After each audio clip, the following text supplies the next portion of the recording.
नमस्कार, news point लेकर हाजिर हूं मैं राजीव। तो दोस्तों, चुनाव का वक्त है। जल्द ही 5 राज्यों के चुनाव की घोषणा हो जाएगी और उससे पहले तमाम दलों के उम्मीदवारों की सूची का इंतजार हो रहा है।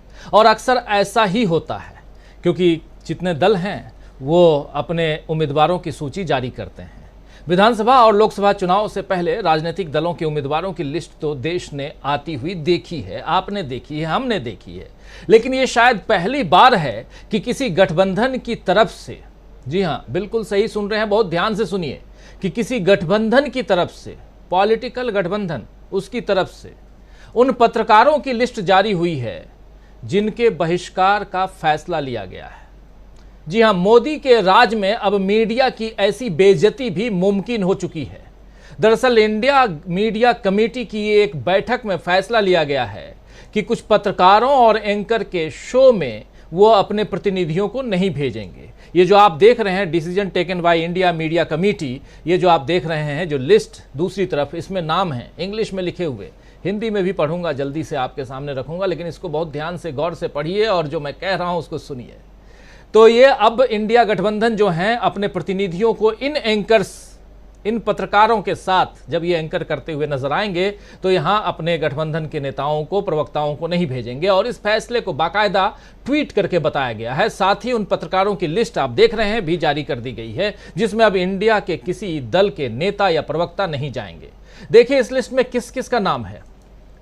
अमन चोपड़ा हैं, प्राची पराशर हैं, रूबिका लियाकत हैं, चित्रा त्रिपाठी, सुधीर चौधरी, अमीश देवगन, अर्नब गोस्वामी, नविका कुमार, आनंद नरसिम्हन, गौरव सावंत, अदिति त्यागी, सुशांत सिन्हा, अशोक श्रीवास्तव, शिव अरूर। ये जो तमाम नाम हैं ये बहुत महत्वपूर्ण नाम हैं और ये नाम ऐसे हैं जिनके बारे में लगातार कभी न कभी आप सुनते होंगे, चर्चा होती रहती है। खैर, टीवी के ये सभी चर्चित चेहरे हैं, लेकिन इनके शो में अक्सर चर्चा एक तरफा होती रही है। यानी एंकर समेत सारे लोग जितने भी हैं वो बीजेपी के समर्थन में बात करते हैं और कांग्रेस या शिवसेना या समाजवादी पार्टी या टीएमसी या इंडिया के बाकी दलों के नेता अकेले इन सब का मुकाबला करते हुए दिखाई देते हैं। लेकिन अब ये पक्षपाती रवैया और बर्दाश्त नहीं होगा, इसका ऐलान इंडिया ने कर दिया है। इंडिया ने जिस तरह गोदी मीडिया के पत्रकारों का बहिष्कार किया है, उसे मोदी को बड़ी चोट के तौर पर देखा जा रहा है। आखिर इसी मीडिया के बूते तो देश में 9 सालों से मोदी का माहौल बना हुआ है और जहां मोदी का माहौल नहीं बन पाता है वहां भारत और पाकिस्तान का माहौल बना दिया जाता है, हिंदू और मुसलमान का माहौल बना दिया जाता है इसी मीडिया के सहारे। और इसी मीडिया ने राहुल गांधी, सोनिया गांधी और कांग्रेस की छवि खराब की है। राहुल की भारत जोड़ो यात्रा को कवरेज नहीं दिया गया, उनकी प्रेस कॉन्फ्रेंस में माहौल खराब करने की साजिशें रची गईं। ये सारे खेल मोदी की नाक के नीचे होते रहे, केवल इसीलिए ताकि बीजेपी की सत्ता बनी रहे। लेकिन अब इंडिया ने बीजेपी के खेल पर फुल स्टॉप लगा दिया है। इस विषय पर पवन खेरा, कांग्रेस के प्रवक्ता, क्या कुछ कह रहे हैं, सुनिए। साथियों, रोज शाम को 5 बजे कुछ चैनल्स पर नफरत का एक बाजार सजाया जाता है। पिछले 9 साल से लगातार चल रहा है। उस बाजार में अलग अलग पार्टीज के प्रवक्ता जाते हैं, कुछ विशेषज्ञ जाते हैं, कुछ विश्लेषक जाते हैं, लेकिन हम सब नफरत के उस बाजार में ग्राहक बनकर जाते हैं। हमें नफरत मुक्त भारत की दिशा में एक कदम उठाना था। आज एक निर्णय लिया गया, कुछ एंकर्स को चिन्हित किया जाए और उनके इस तरह के शोज में, इवेंट्स में हम लोग न जाएं, जिससे कि एक कदम उठाया जाए, एक सशक्त कदम उठाया जाए। We do not want to legitimise this hate filled narrative which is corroding our society. That was the idea. आप हमारे नेताओं के खिलाफ हेडलाइन बनाते हैं, उनकी मीम्स बनाते हैं, उनके भाषणों को ट्विस्ट करते हैं, आप फेक न्यूज फैलाएं, कुछ भी करें, हम जूझने को तैयार हैं, लड़ने को तैयार हैं, आज तक लड़ते ही आए। लेकिन समाज में अगर आप नफरत पैदा करेंगे और वो भी ऐसी नफरत जो कि हिंसा का रूप ले ले, हम उसमें भागीदार नहीं रहेंगे। बड़े भारी मन से निर्णय लिया गया। We are not oppose to any of these anchors, we do not hate any of these anchors, but we love our country more. हमें भारत से मोहब्बत है, इसलिए हमें इस नफरत की दुकान को बंद करने की दिशा में अपनी तरफ से जो हो सके वो करना होगा। यही सोचकर हमारे इंडिया अलायंस के तमाम सदस्यों ने यह निर्णय लिया कि हम इन नफरत के बाजारों में ग्राहक बनकर नहीं जाएंगे। जुड़ेगा भारत, जीतेगा इंडिया। और एक जुड़ता हुआ भारत, इसमें नफरत की कोई जगह नहीं हो सकती, यह हमारा मानना है। और उम्मीद है आने वाले दिनों में वक्त बदलेगा, स्थिति बदलेगी। इन एंकर्स को भी यह आभास होगा कि आने वाली पीढ़ी इनसे पूछेगी, इनसे सवाल पूछेगी। तो नफरत के बाजार में मोहब्बत की दुकान की बात राहुल गांधी कहते आए हैं, और इन एंकर्स का नाम लेके जो कहा जा रहा है और जो यहाँ पवन खेड़ा कह रहे हैं, बहुत महत्वपूर्ण बात कह रहे हैं कि हम नफरत का हिंदुस्तान नहीं चाहते हैं। तो एक तरफ एंकर्स पर 14 एंकर्स के नाम अभी सामने आए हैं, हो सकता है आने वाले समय में और भी नाम आए, और कहा जा रहा है जिसकी इस लिस्ट में जो लिस्ट आई है उसमें उसकी सूचना नहीं है, लेकिन कहा जा रहा है कि कुछ टीवी चैनल्स को भी बैन किया गया है इंडिया की तरफ से। खैर, एक तरफ ये बैन जो शोर है वो इन पत्रकारों और इन एंकर्स के बारे में, दूसरी तरफ आप देख रहे हैं कि G20 का शोर जो है वो खत्म हुआ है और मोदी जी अपना सम्मान करवाने के लिए अपने ही कार्यालय पहुंच गए। लेकिन वो भूल गए कि उसी वक्त देश के 4 जवान शहीद हो गए हैं।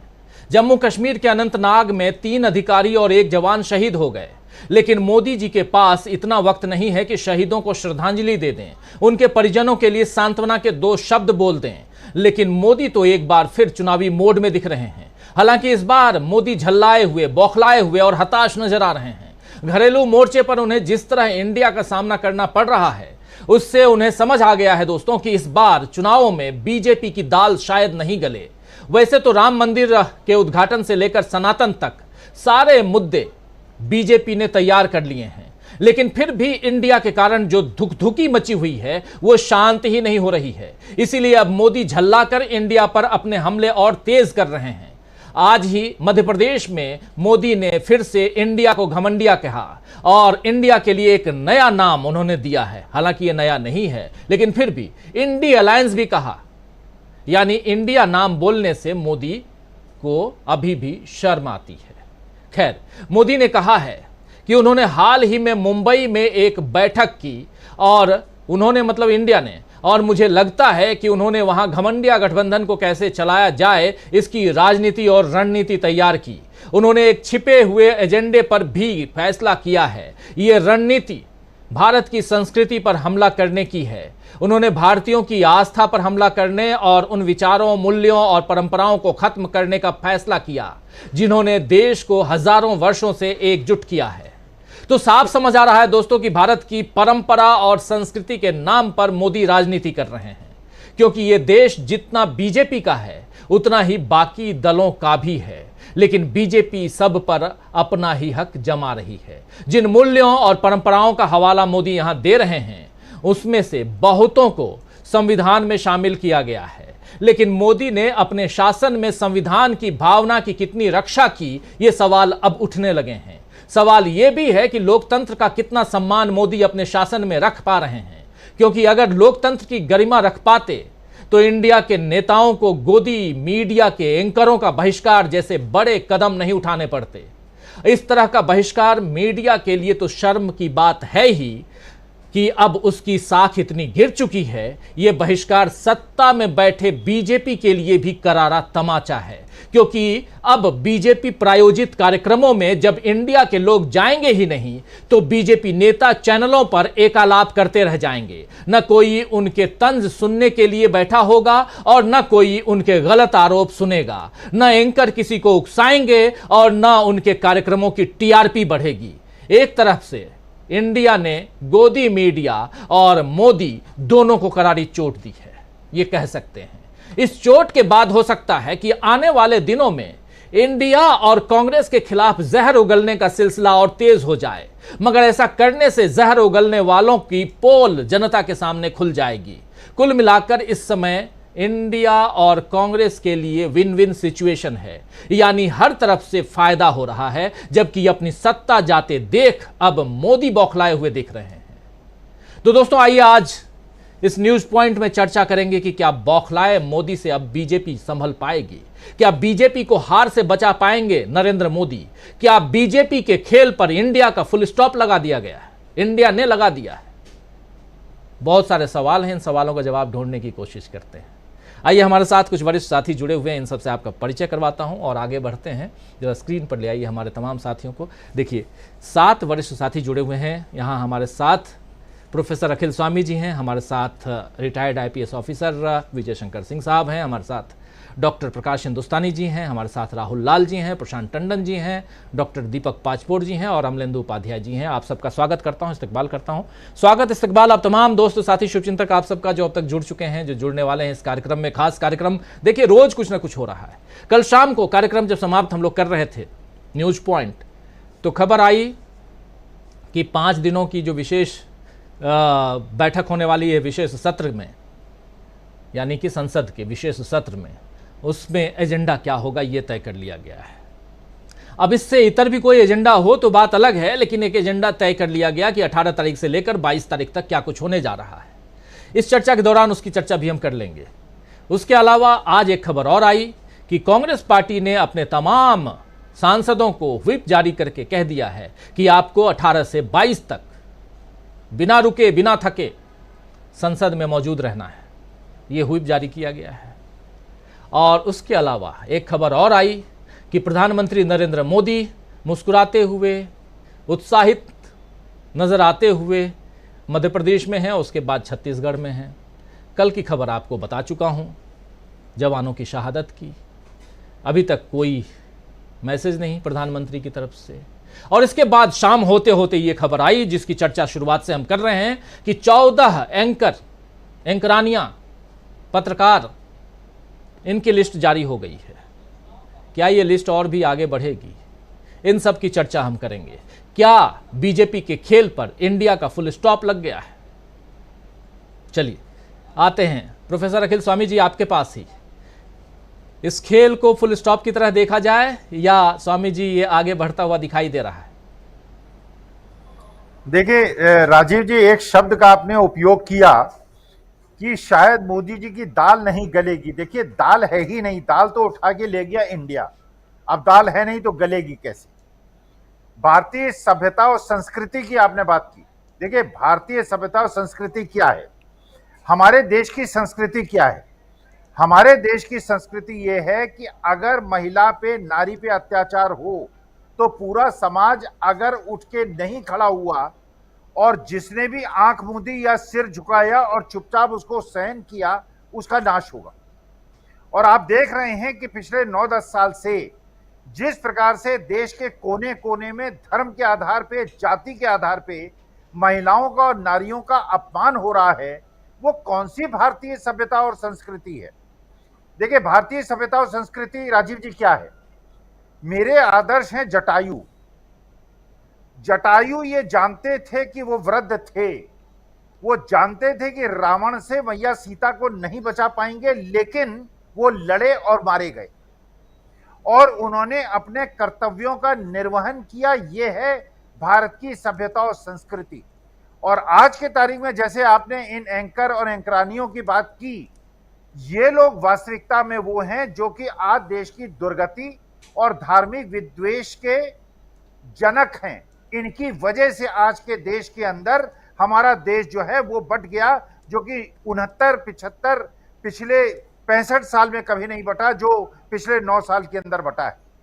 और आप ये देखिए कि जिस प्रकार से अभी तो इनको केवल बायकॉट किया गया है। मैं जो चाहता हूं, देखिए राजीव जी, चाहे वो कोई जर्नलिस्ट हो, चाहे वो कोई अधिकारी हो, चाहे वो कोई भी हो, शिक्षक हो, कोई भी हो, मंत्री हो और संसद सदस्य हो, जो भी देश की संपदा और देश की संपत्ति को लूटते हुए देखता है, जो देश की जनता की गाढ़ी कमाई को लुटता हुआ देखता है, जो कि लोगों का ध्यान भटकाने के लिए लोगों को धार्मिक विद्वेष की तरफ ले जाता है, वो अगर किसी संस्था का चीफ एग्जीक्यूटिव ऑफिसर है और ऐसे निर्णय लेता है कि जिससे देश की गरीब जनता के हितों की अनदेखी होती है, न केवल उनका बायकॉट होना चाहिए बल्कि उनको दंडित होना चाहिए। राजीव जी, एक चीज और देखिए आप, पिछले बार जब हमारे प्रधान सेवक अमेरिका गए थे तो मिसेस बाइडेन को 7.5 कैरेट का हीरा दिया था उन्होंने,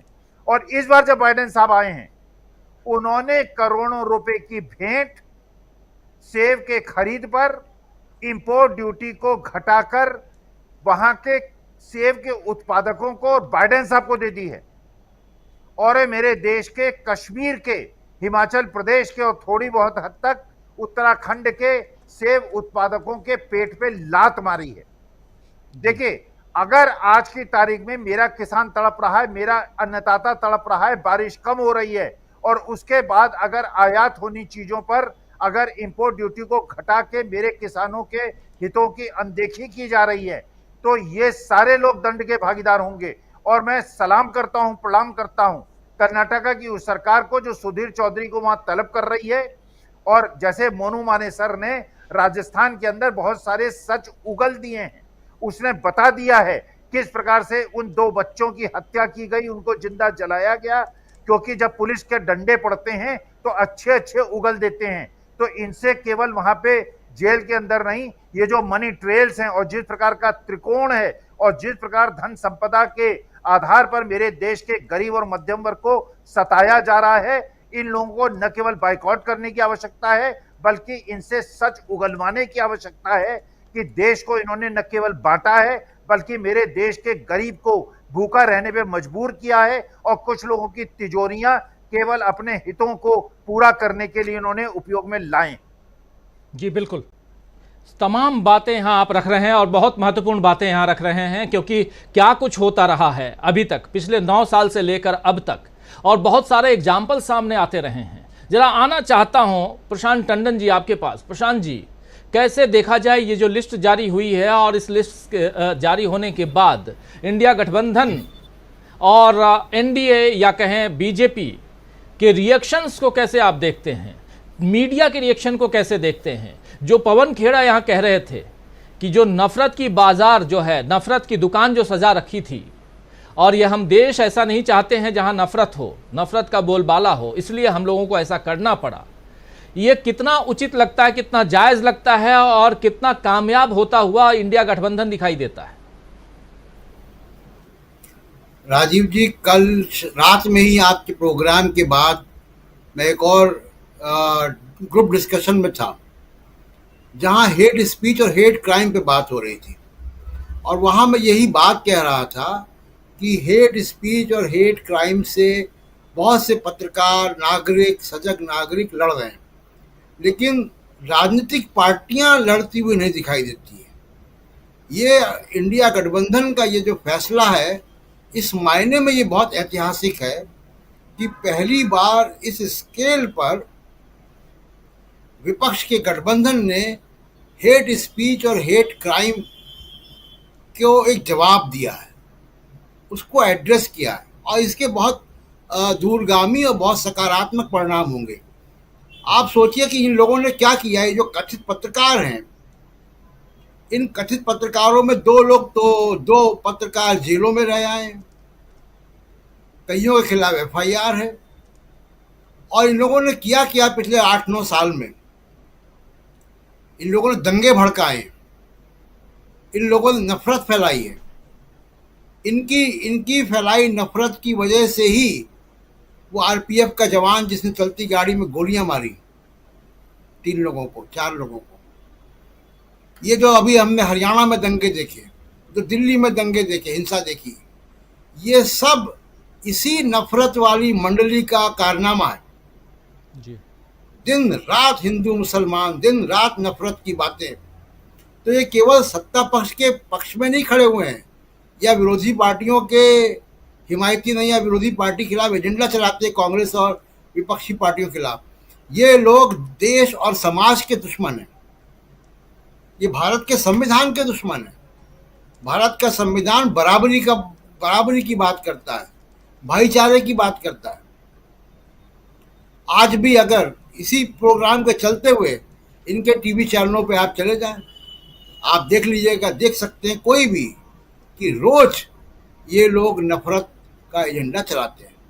तो इसलिए ये बहुत स्वागत योग्य है, और केवल विपक्षी पार्टियों का ही नहीं, इसमें बहुत सारे जो दलित, मुस्लिम, माइनॉरिटीज, ईसाई, जो भी हाशिए के समाज पे लोग हैं, नॉर्थ ईस्ट के लोग, मणिपुर पे भी इनकी कवरेज बिल्कुल एक तरफा रही है। तो इन लोगों की जो नफरत का एजेंडा है, शायद इस कदम से कुछ राहत मिले, शायद इनके मीडिया मालिकों को सद्बुद्धि आए। वैसे मुझे उम्मीद कम है कि सद्बुद्धि आएगी या ये अपना एजेंडा रोकेंगे, क्योंकि इनके ऊपर ये वैचारिक रूप से नफरत के एजेंडा में जा चुके हैं। दुनिया के तमाम सारे पॉलिटिकल साइंटिस्ट ने, राजीव जी, ये लिखा है, ये कहा है, रिसर्च है इस पे, कि जो कत्लेआम होता है, जो जेनोसाइड होता है, उसकी शुरुआती हेट स्पीच से होती है। जी।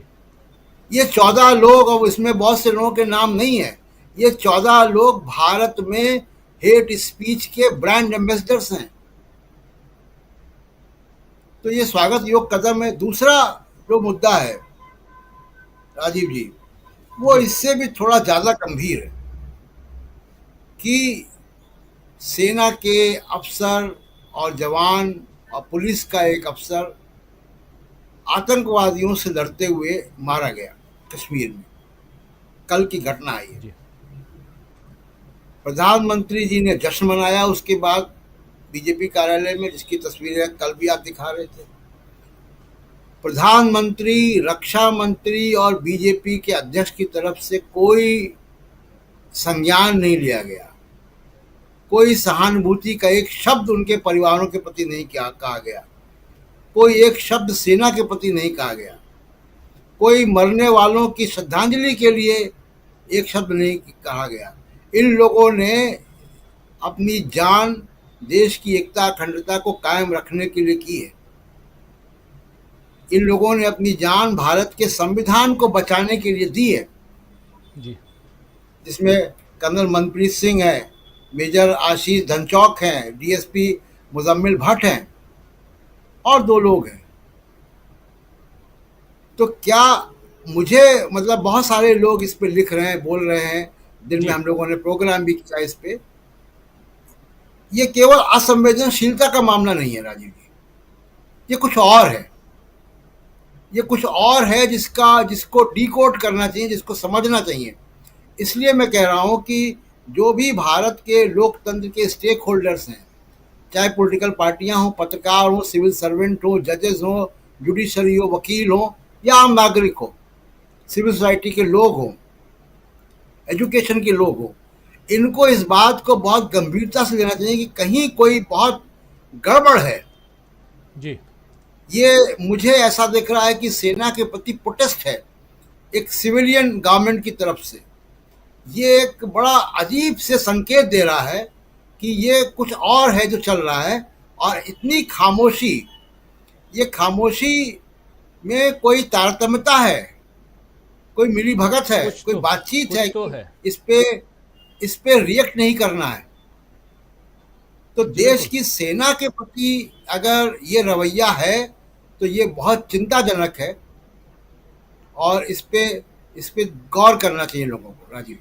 बिल्कुल आप सही कह रहे हैं, इस पे गौर फरमाना चाहिए, गौर करना चाहिए। सेना के प्रति जो रवैया है, प्रधानमंत्री नरेंद्र मोदी, रक्षा मंत्री, गृह मंत्री, इन तमाम लोगों ने इस पर कोई बात नहीं की, कोई प्रतिक्रिया नहीं, अभी तक कोई संवेदना के एक मैसेज नहीं। तो आखिर क्या है, इस पर हम दिन में भी चर्चा कर चुके हैं, और इस वक्त तमाम मसलों पर चर्चा कर रहे हैं हम। चाहे प्रधानमंत्री नरेंद्र मोदी की कल की तस्वीरें, जो जश्न की तस्वीरें आ रही थी वो, या आज मध्य प्रदेश और छत्तीसगढ़ में थे वो, या उसके बाद शाम को जो नफरती मीडिया के जो नफरती एंकर हैं, पत्रकार हैं, उनकी 14 लोगों की जो लिस्ट आई है, वो लिस्ट क्या कुछ कहती है। जरा आना चाहता हूं डॉक्टर प्रकाश हिंदुस्तानी जी आपके पास। प्रकाश जी, कैसे देखते हैं आप ये 14 एंकरों को का नाम सीधे सीधे सामने लाकर? ये क्या लगता है आपको कि ये सही परंपरा है? मैं इसे दो रूप में देखता हूं राजीव जी। पहली बात तो ये कि ये एंकर केवल एंकर नहीं थे, ये बीजेपी के और नफरत के बाजार के वो व्यापारी थे जो अपनी नौकरी खत्म होने के बाद ट्विटर पर, सोशल मीडिया पर, फेसबुक पर, वहां पर नफरत फैलाते थे। यानी नफरत इनके खून में है और ये नफरत का कोई भी काम छोड़ने को तैयार नहीं थे। इनकी नौकरी खत्म होने के बाद ट्वीट करना उनकी नौकरी नहीं थी, लेकिन ट्वीट पे भी वे अपनी चापलूसी को कहीं भी कम नहीं करने देना चाहते। तो ये बहुत ही प्रकरण था। दूसरी बात, मुझे बहुत शर्मिंदगी महसूस होती है कि इस देश में कुछ ऐसे टीवी एंकर हैं जिनके खिलाफ एक राजनीतिक संगठन ने प्रतिबंध लगा दिया। यानी उनकी गरिमा पर, उनकी प्रतिबद्धता पर, उनकी पत्रकारी मूल्यों पर बहुत बड़ा सवाल खड़ा कर दिया। अगर इस देश में वाकई मीडिया आजाद होता, ये लोग जिन चैनलों में काम कर, उन चैनल वालों को चाहिए था कि वे इन लोगों को ऑफ एयर कर देते या नौकरी से निकाल देते। लेकिन जो हालात थे उसमें लगता है कि ये लोग फिर किसी न किसी बहाने, किसी न किसी से नाराज चला। राजीव जी और जनरल वी केंद्रीय हुआ थे और इंदौर में उन्होंने एक बात कही, उन्होंने इंदौर में यह बात कही कि पाकिस्तान से हमें सारे रिश्ते खत्म कर देना चाहिए, कोई क्रिकेट का रिश्ता नहीं, कोई फिल्म नहीं, हमें कोई नहीं रखना चाहिए। यानी एक केंद्रीय राज्य मंत्री देश की नीतियों के बारे में जो सवाल कह रहा है वो किसके शाह पर कह रहा है। और प्रधानमंत्री नरेंद्र मोदी 6 महीने में 6 बार मध्य प्रदेश आ चुके हैं। 28 तारीख को फिर वे छत्तीसगढ़ जाएंगे और फिर एक बार मध्य प्रदेश के दौरे पर आ सकते हैं। प्रधानमंत्री नहीं है, अमित शाह जी को भी कोई काम नहीं, और केंद्रीय राज्य मंत्री जो पूर्व सेनाध्यक्ष भी रहे हैं, वे इस देश में विदेश नीति के बारे में बयान देते हैं। और सबसे खतरनाक बात उन्होंने कही, खुलेआम कही, कि भारत को पीओके पर कब्जा करना होगा। तो क्या यह ऑफिशियल कहा जा रहा है, आधिकारिक रूप से कहा, क्या भी पीओके पे कब्जा कर, इस बारे में कोई बात नहीं। मुझे वो शर्मिंदगी है इन 14 एंकर्स पर जिन्होंने पत्रकारिता की गरिमा को तार किया है और उनके खिलाफ इस तरह की बात करने की पहल की गई है। बहुत स्थिति है राजीव जी। बिल्कुल, ये 14 एंकर, और क्या इसकी जरूरत थी? अगर लिस्ट बना रहे हैं तो मात्र 14 ही क्यों, और 14 से ज्यादा क्यों नहीं, या 14 से कम क्यों नहीं? कई नाम ऐसे हैं जो शायद छूट गए हैं, ऐसे भी लोग कह रहे हैं, जो प्रतिक्रियाएं आ रही हैं सोशल मीडिया पे। तो जो नाम छूटे हैं वो नाम क्यों छोड़े गए? जरा राहुल लाल जी, आप तो बहुत इन एंकर्स के साथ रहते हैं और काफी ट्रोल होते हैं। राहुल लाल जी, आपसे बेहतर कौन बताएगा? आप जरा अपनी आप बीती बताइए, और आप इनमें से जो नाम छूट गए हों, कुछ एक नाम आप भी जोड़वाना चाहते हो तो बताइए। इस चर्चा को अगर इंडिया गठबंधन के लोग देख रहे होंगे तो शायद जोड़ दें। इसलिए भी आपसे चाहता हूं, क्योंकि आपसे बेहतर कौन जानेगा, और सबसे ज्यादा इन एंकरों के बीच इनके जो नफरती बोल हैं उनसे लोहा लेते हुए आप ही दिखाई देते हैं। इसलिए भी आज स्पेशली आपको बैठाया हूं कि आपसे बेहतर कौन बताएगा कि क्या कुछ करते हैं ये 14 एंकर, या 14 एंकर के आगे के जो 40 एंकर और हैं वो क्या कुछ करते हैं जिनका नाम छोड़ दिया गया है। जरा बताइए। राजीव जी, देखिए, मैं एक तो ये चीज कहूंगा कि इंडिया गठबंधन ने देर से निर्णय लिया, दुरुस्त निर्णय लिया। मुझे पूरा उम्मीद है कि यह सूची अभी 14 तो छोटी सूची है, अभी ये सूची जरूर जो है कि लंबी होगी। हालांकि देखिए, जब से इस निर्णय की घोषणा होने की जब से उम्मीद थी, तो एक चैनलों के भीतर एक खलबली की स्थिति जरूर थी। क्योंकि देखिए, वहां पे भी स्थितियां, कुछ लोग ऐसा चाहते हैं कि एक तरह से उनकी छवि कुछ सार्वजनिक किस्म की बनी हुई रहे, यानी वो भक्ति भावना में भी लीन रहे हैं, और कहीं कहीं दूसरी तरफ से वो विपक्ष के द्वारा भी जो है कि वो स्वीकारी हो। बहुत लोगों ने इस प्रकार का भी स्वरूप बना के रखा है अपना, कि हम दोनों जगह जो है कि हम करें। हालांकि संतुलन उनके भी उस पूरे मूल्य में आपको संतुलन नहीं दिखेगा। क्योंकि देखिए, जो डिबेट की पूरी परंपरा है, उस पूरे परंपरा को अगर आप देखेंगे तो वहां पे देखिए नफरत तो फैलाया ही जाता है, वो हम सभी तमाम वक्ताओं ने कहा। आप देखिए, एक एंकर बीजेपी के प्रवक्ता कहते हैं कि उस डिबेट में हमारा क्या काम है। ऑफ द रिकॉर्ड अगर उनसे बात कीजिए तो उनके लिए कोई विशेष कहने की चीज नहीं बच जाती कि बीजेपी के प्रवक्ता आके क्या पक्ष रखें। वो कहता है कि हमने तो जितने पॉइंट करके तैयार करके आए थे राहुल जी, वो बात तो एंकर ने पहले ही कर डाली। तो अब वो उनकी तैयारी तब जीरो हो गई, यानी उन्होंने जो तैयारी करके आए थे उस मुद्दे पे बोलने के लिए वो एंकर ने पहले ही बोल दिया। इसलिए अच्छा, जब विपक्षी को घेरना होता है, जब वहां पे विपक्ष को, तो उसके लिए एंकर ही सामने में आ जाता है। भाई अगर भाजपा से संबंधित कोई सवाल है और मान लीजिए कांग्रेस का प्रवक्ता या विरोधी दल से संबंधित कोई भी व्यक्ति या निष्पक्ष तटस्थ व्यक्ति भी कोई सवाल खड़ा कर रहा है सत्तारूढ़ पार्टी से, सत्तारूढ़ पार्टी के प्रवक्ता को जवाब देने का मौका बाद में आता है, एंकर सबसे पहले आ जाते हैं। फिर वहां पे कई प्रकार के विशेषज्ञ होते हैं, XYZ, रेलवे सुरक्षा विशेषज्ञ, विदेश नीति विशेषज्ञ, रक्षा विशेषज्ञ, वो 10 तरह के विशेषज्ञ, वो भी जो है कि उनके बीजेपी की तरफ से बैटिंग कर रहे होते हैं।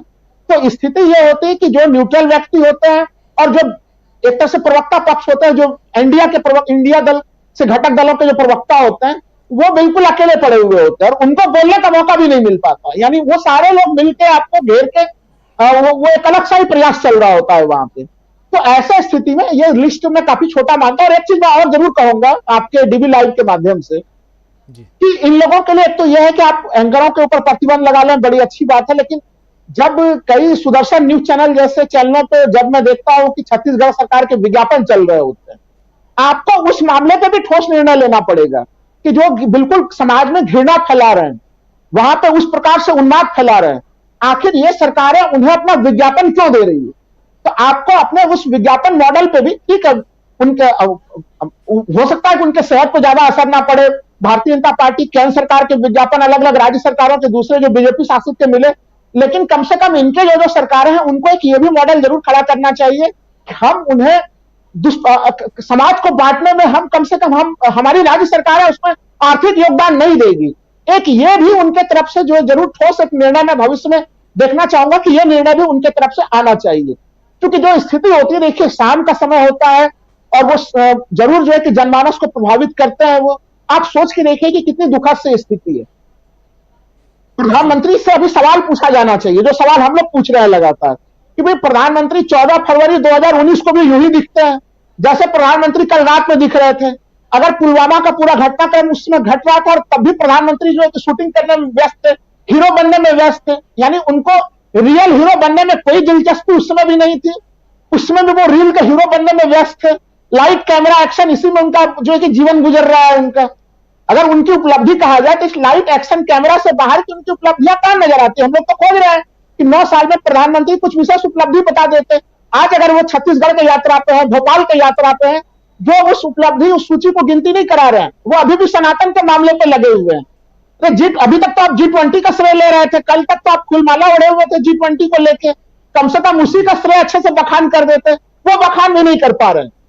तो देखिए स्थिति यह है कि आप मीडिया को इस समय ये सवाल जो हम लोग पूछ रहे हैं, ये गोदी मीडिया का भी पूछना उनका धर्म था, लेकिन वो खैर नहीं पूछेंगे। वो उनसे अपेक्षा लोगों ने रखना भी छोड़ दिया है और उनकी विश्वसनीयता भी काफी नीचे गिर गई है। अब तो लोग ये मान के चलते हैं कि अगर वो कोई सच समाचार भी दिखाते हैं तो लोग मान के चलते हैं कि उसका रिवर्स है वो सच्चा होगा, यानी लोग उसको खुद ही उल्टा कर देते हैं और उसके रिवर्स के अर्थ को सच्चा समाचार मानते हैं। तो आप सोच के देखिए कि ये कैसी गिरावट आई है। आज मैं बाहर गया हुआ था, एक सब्जी विक्रेता की प्रतिक्रिया बता रहा हूं आपको मैं।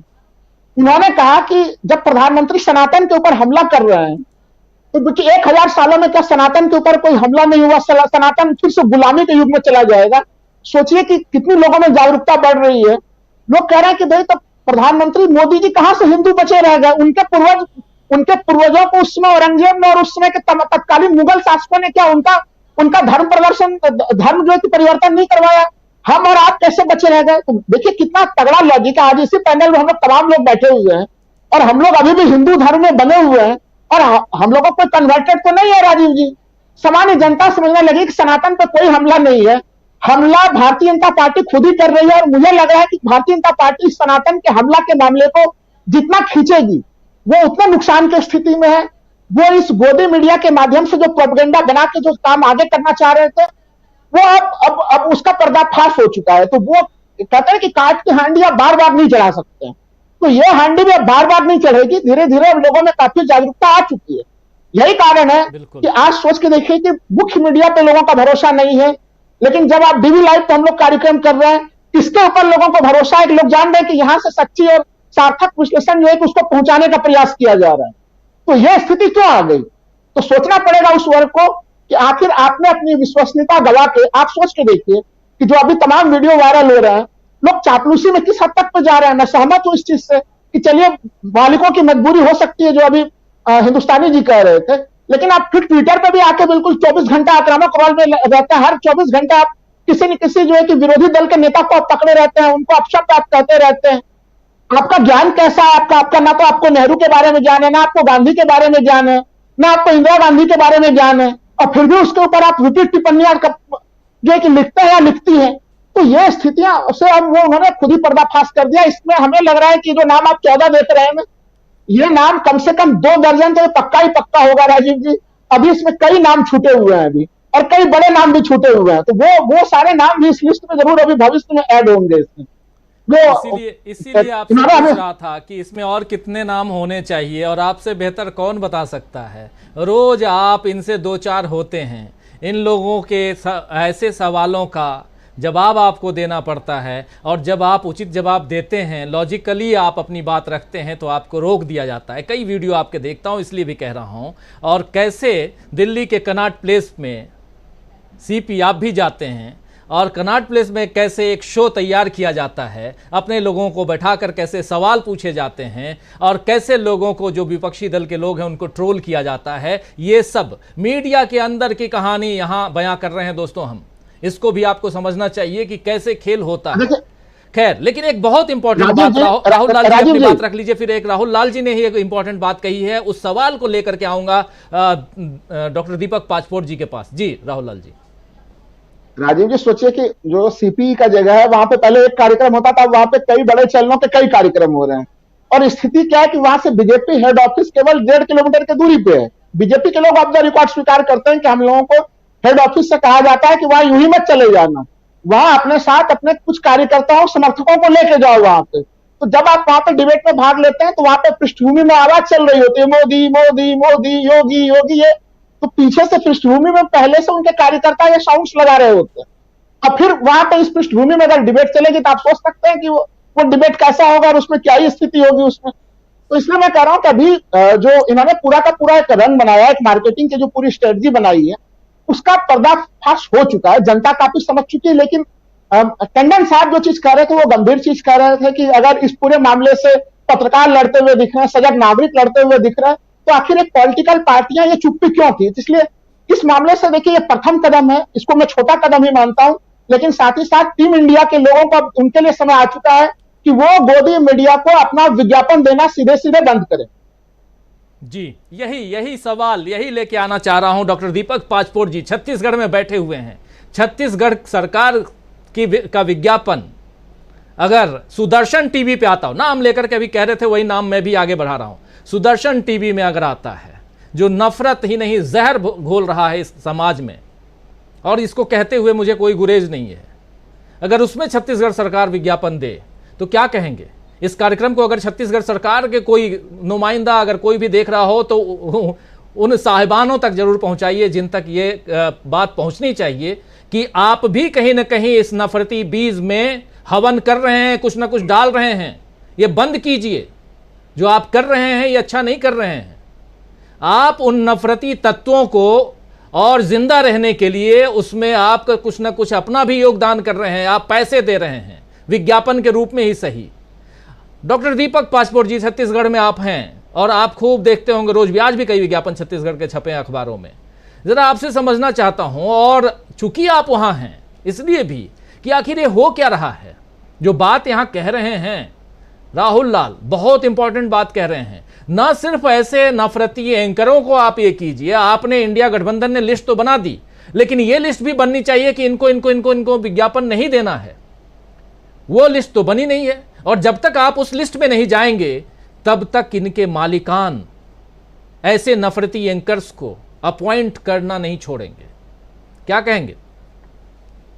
राजीव जी, राहुल जी जो बता रहे हैं, खैर मेरे लिए तो एक खबर ही है, क्योंकि मैं न तो सुदर्शन चैनल देखता हूं और न इसको बहुत गहराई से मैंने देखा है कि विज्ञापन किसको किसको जारी हो रहे हैं। लेकिन अगर ये ऐसा है तो वाकई बहुत ही दुर्भाग्यजनक है, और तमाम तरह की सरकारों को भी इन सब चीजों के ऊपर एक तरह से पुनर्विचार करना चाहिए, और उनकी जो एडवर्टीजमेंट जारी करने की जो सूची है उसको निश्चित रूप से रिवाइज करना चाहिए। लेकिन क्योंकि न तो हमारा बस जो है कम से कम व्यक्तिगत मेरा न तो सुदर्शन चैनल पे है, न तो सरकार पर है। लेकिन आप याद कीजिए कि बहुत सारे जो संवेदनशील लोग हैं वो इस चीजों को उठाते रहे हैं।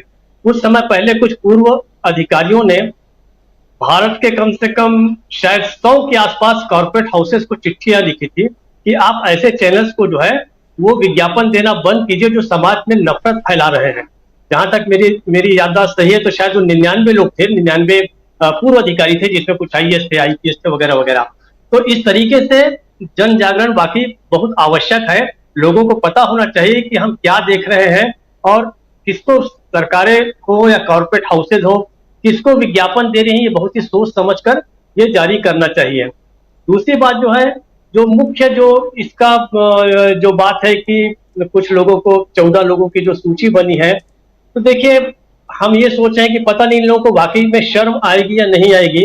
अब ये किसी भी व्यक्ति के लिए या किसी भी प्रोफेशनल के लिए, किसी भी पत्रकार के लिए इससे बड़ी दुर्भाग्यजनक बात नहीं हो सकती कि उसको कोई एक संगठन जो है, और वो भी कांग्रेस जैसा संगठन, उसको जो है वो बॉयकॉट करे। हालांकि ये विचार करने का काम भी उन 14 लोगों का है, और उन 14 लोगों के साथ, उन 14 जो एंकर जो हैं, और उसके साथ उन मीडिया हाउसेस का भी अपने आप की पॉलिसी पर विचार करने का समय आ गया है कि उन्होंने कैसे लोगों को हायर करके रखा है। और इनमें से बहुत सारे चैनल्स ऐसे हैं, बहुत सारे चैनल्स हैं जो कांग्रेस के रेजिम के ही दौरान ये सब चालू हुए हैं, फ्लरिश हुए हैं। आप याद कीजिए कि जब विज्ञापनों की पॉलिसी कांग्रेस की ओर से भरपूर उनको फ्रीडम भी मिली थी। और जहां तक इनके बहिष्कार की बात है तो व्यक्तिगत रूप से मैं ऐसा मानता हूं, ये मेरा व्यक्तिगत विचार है कि मतलब बहिष्कार जैसी चीज के लिमिट तक अगर कोई हाउसेज या कोई भी संगठन या कोई भी लोग गए हैं तो इसका मतलब है कि पानी जो है वो सिर से ऊपर जा रहा है। मैं एक छोटी सी पुरानी घटना की ओर याद दिलाता हूं। प्रकाश हिंदुस्तानी जी को अच्छे तरह से याद होगा, मुंबई का एक अखबार था महानगर, उस पर शिवसेना के लोगों ने हमला करके लोगों के साथ मारपीट की, तोड़फोड़ वगैरह की। तो शिवसेना कार्यालय के पास पत्रकारों ने धरना दिया था। अब उसमें देखिए निखिल चक्रवर्ती, एन राम, ये सारे लोग आए थे, प्रभाष जोशी। और उस समय फिर एक बात चली थी कि क्या शिवसेना की खबरों का बॉयकॉट करना चाहिए क्या। तो इसके ऊपर बड़ा डिबेट हुआ था वहां के प्रेस क्लब में, मुंबई मराठी पत्रकार संघ में, और अंततः लोग इस निष्कर्ष पे पहुंचे थे कि हमको सूचनाओं को रोकना नहीं है, ये एक तरह की अघोषित सेंसरशिप हो जाएगी। और पत्रकार संगठन ही अगर किसी भी खबर की या किसी भी संगठन की खबरों को हम रोकते हैं तो ये उचित नहीं होगा। शिवसेना के साथ आपका झगड़ा हो सकता है, लेकिन आपका झगड़ा पाठकों के साथ नहीं है। हालांकि उस समय तक मीडिया का ऐसा प्रसार नहीं था, इलेक्ट्रॉनिक मीडिया का तो समझिए बस उसी समय जन्म ही हुआ था एक तरह से। लेकिन ये माना यह गया कि ऐसी सूचना रोकनी नहीं चाहिए। अब आप सोचिए कि अगर एक कांग्रेस पार्टी जो है 14 लोगों की लिस्ट बना के बाकायदा जारी करती है, तो इसका मतलब है कि किस स्थिति पर आपने इन सारी चीजों को आपने पत्रकारिता को ले आया है। इसके कारण मजबूर होकर यह संगठन जो है इस प्रकार का कदम उठा रहा है। अब देखिए समझदार और मूर्ख में क्या फर्क होता है। समझदार को जिस विषय पर शर्म आती है, मूर्ख अक्सर उसके ऊपर गर्व करते हैं। तो मुझे ऐसा लगता नहीं है कि इन 14 लोगों को वाकई जो है इस पे जो है वो शर्म आई होगी। अब मुझे तो ऐसा लगता है कि ये बताने के लिए कि हमारा हौसला अभी टूटा नहीं है, और लगता है कि आग उगलेंगे। लेकिन इससे न कांग्रेस को परेशान होने की जरूरत है, न लोकतंत्र में आस्था रखने वालों को किसी तरीके से परेशान होने की जरूरत है। अंततः सच्चाई जो है वो सामने आएगी। अब देखिए केवल इन लोगों की मोनोपोली नहीं रह गई है खबरों पे, खबरों के दूसरे बहुत सारे चैनल्स हैं, बहुत सारे सोशल मीडिया पे बहुत सारे ऐसे प्लेटफॉर्म्स हो गए हैं कि सच्चाई जो है वो सामने आ रही है। आज हर व्यक्ति जो है सोशल मीडिया के कारण पत्रकार बना हुआ है। एंकर्स अभी भी ये मानते हैं कि बहुत ज्यादा इन्फ्लुएंस कर सकते हैं, तो शायद उनकी इन्फ्लुएंस करने की ताकत है वो पिछले कुछ दिनों से घटी है। हमेशा ऐसा होता रहा है कि आप विरोध करते हैं, लेकिन उसके अलावा भी आप अपने विरोधी विचारधारा वाले को भी कोई ना कोई स्पेस जरूर देते हैं, जो इन गोदी मीडिया के 14 एंकरों ने छोड़ दिया है। इसमें और लंबी लिस्ट है, जैसा कि हम कह रहे हैं कि और बहुत सारे नाम आएंगे। मैं देखिए केवल एक अंतिम बात करके खत्म करना चाहता हूं कि सुप्रीम कोर्ट ने अभी कल ही एक कहा है कि मीडिया ट्रायल के बारे में सरकार जो है एक गाइडलाइन बनाए। तो ये उसके केंद्र में जो है ये गोदी मीडिया ही है। सही बात पूछे तो आप रिया चक्रवर्ती वाला मामला देखिए, आप आर्यन खान वाला मामला देखिए। एक तरह से वो सारे के सारे समाज के अंदर जितने भी विषय हैं, जितने भी मसले उठते हैं, वो सही प्लेटफॉर्म पे जाने की बजाय सही मंच पर जाने की बजाय वो सारे के सारे ये जो मीडिया हाउसेज हैं वही अपने स्टूडियो में उसका फैसला सुना देते हैं। बाकायदे सुप्रीम कोर्ट ने कहा है कि मीडिया ट्रायल्स के कारण सही निर्णय लेने में कोर्ट को परेशानी होती है। तो सबसे बड़े अपराधी जो हैं वो इस मामले में भी हैं कि वो उन्होंने न्याय की प्रक्रिया को ही बाधित कर दिया है हिंदुस्तान में। वो कोई केवल राजनीतिक समाचार नहीं देते, वो हर तरह की चीजें, चाहे वो अगर मुंद्रा में 90,000 करोड़ का नशीला पदार्थ उतरता है तो उसकी खबरों को कैसे दबा देना, या आर्यन खान के पास से चुटकी भर अगर, हालांकि बाद में तो ये भी साबित हुआ कि उनके पास से कुछ भी नहीं मिला, उसको उन्होंने बिल्कुल फांसी पर लटकाने की तैयारी कर दी थी। कुल जमा कांग्रेस का ये एक अच्छा फैसला है, बावजूद इसके कि मैं लंबे समय तक इन तरह के बहिष्कारों में का मैं यकीन नहीं करता था। मुझे ऐसा लगता था कि संवाद की प्रक्रिया को चालू रखना चाहिए, लेकिन न तो ये मीडिया हाउसेज रह गए हैं, न तो ये पत्रकार रह गए हैं। तो इसलिए कांग्रेस को ऐसा कोई अपराध भाव नहीं होना चाहिए, अपराध बोध नहीं होना चाहिए कि उन्होंने कोई पत्रकारों का बहिष्कार किया है। सही मायने में ये पत्रकार है ही नहीं। राजीव जी, सही मायने में ये पत्रकार हैं ही नहीं, लेकिन ऐसे मीडिया हाउसेस भी हैं जो बिल्कुल एजेंडे के तहत नफरत फैलाने का काम पिछले लगभग 10-12 साल से करते आ रहे हैं, और उसी रेजिम में जबकि अब नरेंद्र मोदी की सरकार है। तो ये समझना आप लोगों को बहुत ज़रूरी है कि ऐसे चैनलों का बहिष्कार, ऐसे अखबारों का बहिष्कार इंडिया गठबंधन के लिए कह रहा हूँ, क्यों नहीं करना चाहिए। एक बार अमलेंदु उपाध्याय जी आपके पास आता हूँ, फिर आऊँगा विजय शंकर सिंह साहब के पास में। तमाम आप लोगों के विचारों को ज़रा समेटने की वो कोशिश करेंगे। कैसे देखते हैं, आप भी जाते रहे हैं अमलेंदु जी, और आप तो ऐसे महान चैनल के महानुभाव के बीच बैठते नजर आए हैं जहां शायद 2-4 शब्द बोलने तो बहुत है, बाकी तो साहब चीखते चिल्लाते रहे ही हैं हमेशा। और जिनका नाम अभी ले रहे थे डॉक्टर दीपक पाचपोर जी, गिरफ्तारी के बाद क्या कुछ हुआ सब जानते हैं।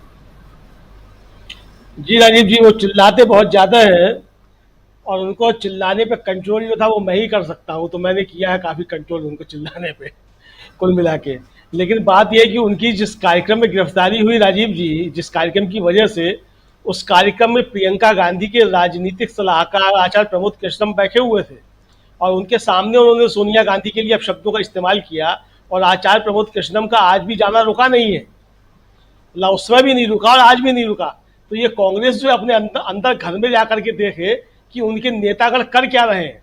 अब मैं आपको गारंटी के साथ कह सकता हूं कि कांग्रेस ने जो लिस्ट जारी की है, इन एंकर्स के कार्यक्रम के शो में आचार्य प्रमोद कृष्णम जरूर जाएंगे, किसी हाल में नहीं रोक सकेंगे, कोई नहीं रोक सकता उनको, तो वो जाएंगे, कांग्रेस के तमाम लोग जाएंगे। तो ये जो कांग्रेस जो है, ये पहले अपने घर को ठीक करे। असल में तपस्या बहुत से लोगों को करनी है राजीव जी वहां भी, और तपस्या वहीं जाकर के पूरी होती है मुझे लगता है।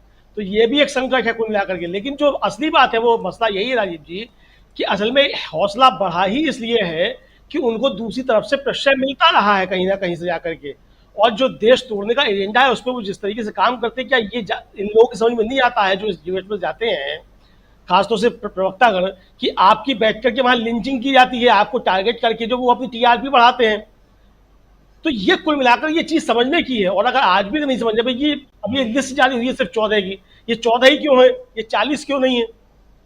सवाल तो ये ना कि मतलब कौन सी डिबेट ऐसी है, मतलब किस आप मीडिया समूह का नाम ले सकते हैं जो खासतौर से खास धारा का मीडिया कहा जाता है, कि ऐसी कौन सी डिबेट है जिसमें राहुल गांधी टारगेट नहीं होते हैं, या कांग्रेस टारगेट नहीं होती, या इंडिया टारगेट नहीं होता है।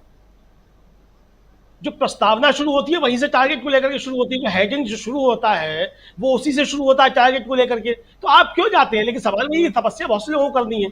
तो दिक्कत राजीव भी यही है। दूसरी बात यह है कि जो मीडिया से आए हुए लोग हैं वो अगर नेता बन जाते हैं तो दिक्कतें उनके साथ भी बहुत ज्यादा होती हैं। तो मीडिया घरानों से आए हुए लोग अगर नेता बनेंगे तो वो उसी तरीके से वहां भी अपने कुछ संबंधों को निभाएंगे। मुझे लगता है कि दोनों क्षेत्र अलग हैं, और अगर आपको राजनीति में करनी है या राजनीति में आगे, हालांकि मुझे लगता है पत्रकारों को राजनीति में जाना ही नहीं चाहिए, और अगर चले भी जाते हैं धोखे से तो फिर पत्रकारिता के अपने जो जरासीम हैं, जो कीड़े हैं, वो फिर रख के आने चाहिए घर पे, फिर आप शुद्ध तरीके से राजनीति कीजिए। लेकिन वो हो नहीं पाता है। असल में दिक्कत यही है कि आप फिर ना पत्रकार रह जाते हैं ना राजनेता रह जाते हैं। ये बड़ा संकट है राजीव जी। तो ये कुल मिलाकर ये बहुत सी चीजें हैं। तो अब जो असली मामला है राजीव जी वो यही है कि सिर्फ इन 14 एंकर्स पे लगाम लगाने से नहीं होगा, और जो मीडिया घराने हैं जिनको आप पल्लवित पोषित कर रहे हैं, जिनको आप पैसा दे रहे हैं, जिनको आप विज्ञापन दे रहे हैं, उन पर भी आपकी तरफ से रोक लगनी चाहिए। भाई भारतीय जनता पार्टी की सरकारें कितनी जगह हैं और इंडिया गठबंधन की कितनी सरकारें कितनी जगह हैं? तो ये सब मिलाकर की चीजें, यानी आप उस एंकर पे तो कार्रवाई करेंगे, लेकिन उस एंकर का मालिक जो है आप उसके लिए पावड़ बिछा करके खड़े होंगे और उसका आप स्वागत करेंगे। तो ये जो चीजें, ये ठीक नहीं है। मुझे लगता है कि व्यापक तरीके से इस पे बात करने की आवश्यकता है, सिर्फ मीडिया एंकर्स की नहीं, बल्कि इनके मालिकान जो है इनका भी बहिष्कार करने की आवश्यकता और समग्र नीति बनानी होगी कि चुनाव तक हम कहीं जाएंगे ही नहीं, आपको चला रहे एजेंडा, आप चलाते रहिए, हम अपनी बात कहेंगे सोशल मीडिया के प्लेटफॉर्म पे। और सोशल मीडिया आज इतना ताकतवर है राजीव जी कि आप वहां 1 घंटा जाकर के बैठते हो उस टीवी चैनल पे, उस एक घंटे में आपको बोलने दिया जाता है 1 मिनट, और 59 मिनट की जाती है आपकी लिंचिंग। और सोशल मीडिया पे अगर आप 1 घंटा 10 मिनट बात करते हैं तो आपकी 10 मिनट पूरी बात होती है। तो ये अंतर समझना होगा, मुझे लगता है कि इस पे चल के आगे काम करना होगा, और ये अच्छी तरीके से समझ लेना होगा कि इस मीडिया पे जाकर के आप अपनी बात कह करके भी आप अपना पक्ष नहीं रख सकते हैं, वहां आपका पक्ष नहीं आएगा किसी भी तरीके से। तो जब तक ये चीज समझ में नहीं आएगी, मुझे लगता है कि ये कार्य इस तरह की चीजों से बहुत ज्यादा कोई जी। लाभ होने वाला नहीं है। लेकिन ये पहले कदम के तौर पे इसका स्वागत किया जा सकता है, ये पहला कदम है, और आगे और नाम जुड़ेंगे, इसकी जो है आशा की जानी चाहिए राजीव जी बिल्कुल। बहुत गंभीर चर्चा दोस्तों हम कर रहे हैं, और हम सबके बीच अभी जो ऐसे हाथ रख के बैठे हुए थे, मतलब प्रशांत टंडन जी से बेहतर कोई नहीं समझ सकता, क्योंकि लंबा वक्त इन्होंने गुजारा है टेलीविज़न की दुनिया में और इन तमाम चीज़ों को बहुत अच्छी तरह से जानते हैं कहाँ क्या चलता है। तो प्रशांत टंडन जी के पास दोबारा आऊँगा तो ज़रूर थोड़ा समझने की कोशिश करेंगे, लेकिन यहाँ इन चीज़ों को एक्सपोज करना ज़रूरी है। आज जब इंडिया गठबंधन ने इन 14 लोगों की लिस्ट निकाल कर एक बात तो बता दी है जिसमें इंडिया गठबंधन की तारीफ करनी होगी और खूब तारीफ करनी होगी कि आज की तारीख में सिंह साहब, आज की तारीख में इतनी हिम्मत तो किसी गठबंधन में है कि पत्रकारों की लिस्ट, सूची जो है वो चस्पा कर दे दीवार पे और कहे कि इनके कार्यक्रम में नहीं जाना है। पहले तो इतनी हिम्मत भी नहीं होती थी, कम से कम इतनी हिम्मत तो दिखाई, और जब इतनी हिम्मत दिखाई है तो आगे जो हम लोग कह रहे हैं वो सब भी होगा। इसमें से कोई भी, जो भी, जिस भी चैनल में काम कर रहा है, हर चैनल को कांग्रेस की तरफ से खूब विज्ञापन दिए जा रहे हैं, कांग्रेस की सरकारों की तरफ से, 4 ही सरकार हैं अभी, लेकिन खूब विज्ञापन दिए जा रहे हैं। आज तक से 2 हैं, चित्रा त्रिपाठी और सुधीर चौधरी, और आज तक में छत्तीसगढ़ सरकार के कितने विज्ञापन आते हैं देखिए, प्राइम टाइम के समय विज्ञापन आते हैं। तो ऐसे और भी हैं, कितनों के नाम लें छोड़िए, लेकिन सुदर्शन का तो नाम यहाँ हमारे साथी राहुल लाल जी ले ही रहे थे।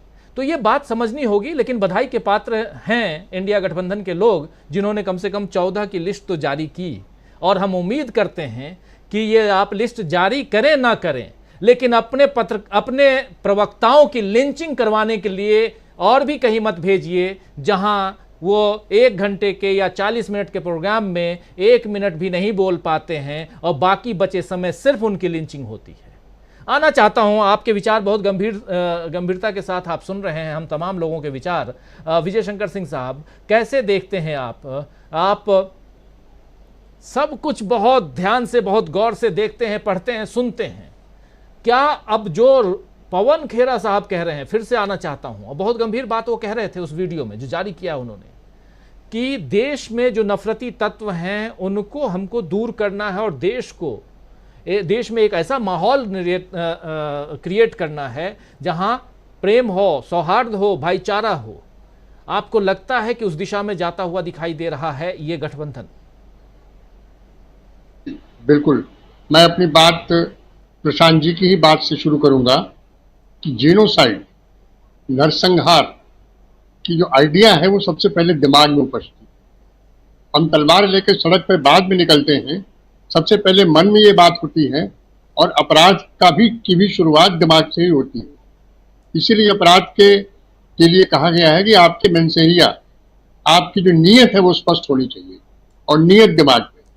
पिछले 9 साल या 10 साल अब पूरा हो रहा है कि जो गोदी मीडिया जिसे कहा गया है, मुझे नहीं पता ये नाम किसने रखा है, लेकिन जिसने भी रखा होगा बड़ा सही नाम रखा है। गोदी मीडिया का उद्देश्य क्या रहा? आप आज से 2 साल पहले आप देख लीजिए, इनकी डिबेट में जो गेस्ट आते थे, शुरू में मैं भी देखता था और नियमित देखता था। उसमें कौन कौन होते थे? एक तो बीजेपी का प्रवक्ता होता था, एक आरएसएस का कोई चिंतक होता था, मोस्टली राकेश सिन्हा साहब उसमें तशरीफ लाते थे जो आजकल एमपी हो गए हैं। इसके अलावा एक बाहरी व्यक्ति होता था जो मुस्लिम मौलाना हुआ करते थे, एक कोई और हुआ करते थे, एक कोई एक्सपर्ट हुआ करता था। उसमें क्या बात आती थी? उसमें कोई ऐसी बात नहीं आती थी जिस पर गंभीरता से विचार किया जाए। उस पर यही आती थी हिंदू मुस्लिम की बात। और यह हिंदू मुस्लिम की बात एक एजेंडा किसका है? ये सरकार का एजेंडा है। सरकार से मेरा मतलब भारतीय जनता पार्टी का एजेंडा है, क्योंकि इनके पास और कोई एजेंडा न तब था, न अब है, न आगे होगा। विकास इनका कोई एजेंडा नहीं है, विकास के बारे में कभी सोच नहीं सकते, आर्थिक स्थिति पर इनका कोई अध्ययन नहीं है। और इनका जो थिंक टैंक आरएसएस है, तो 100 साल में उसका मुझे एक भी ऐसा पत्र दिखा दीजिए, पत्र से मेरा मतलब रिसर्च पेपर टाइप का, जिस पर इन्होंने आर्थिक स्थिति पर अपनी बात कर रखी हो।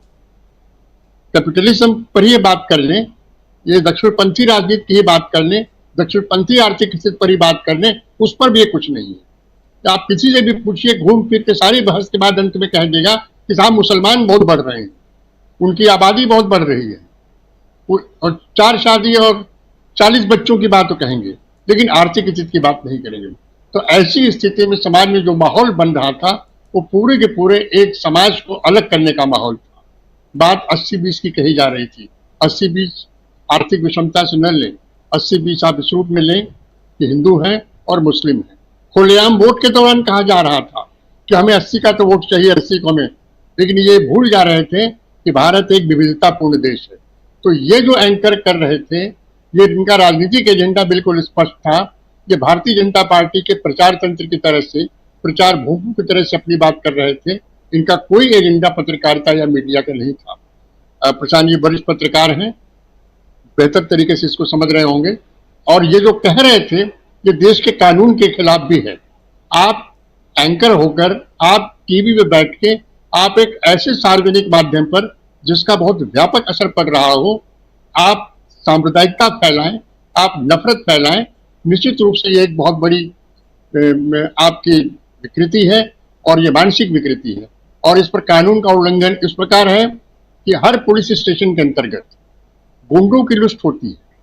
उसमें तरह तरह के गुंडे होते हैं, जो पेशेवर गुंडे होते हैं, जैसे जो चक्कूबाज, इस तरह के गुंडे होते हैं। उनमें एक लिस्ट होती है सांप्रदायिक तत्वों का रजिस्टर, एक रजिस्टर होता है सांप्रदायिक तत्वों का। उसमें उस इलाके के उन लोगों का नाम लिखा जाता है जो सांप्रदायिकता फैलाने की बात करते हैं। और ये कैसे तय होता है? ये उनके बयानों से तय होता है।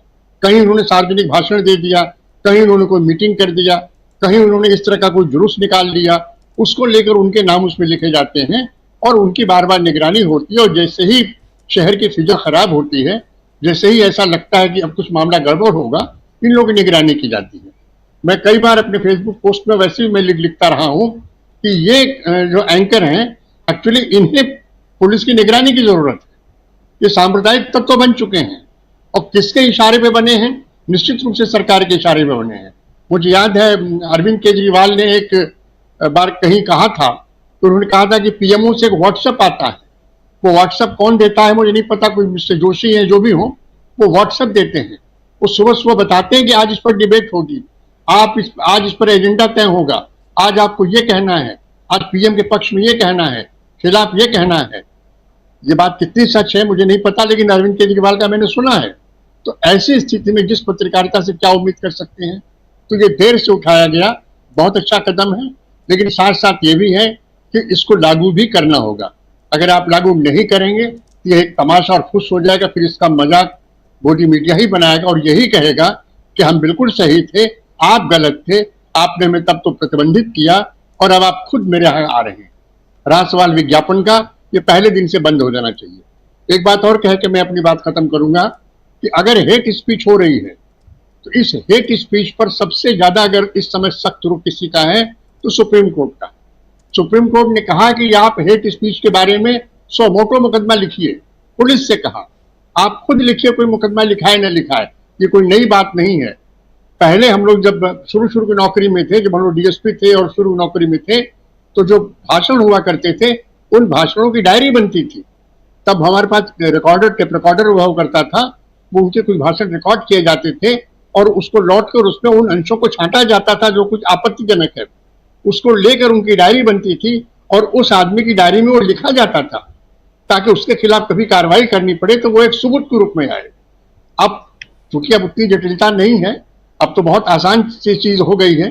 सबके पास अपने कैमरे हैं, स्मार्टफोन है, सब लोग अपना कवर कर सकते हैं, कर सकते हैं। लेकिन दिक्कत ये है कि आप इस मामले में कोई सही निर्णय नहीं ले रहे हैं।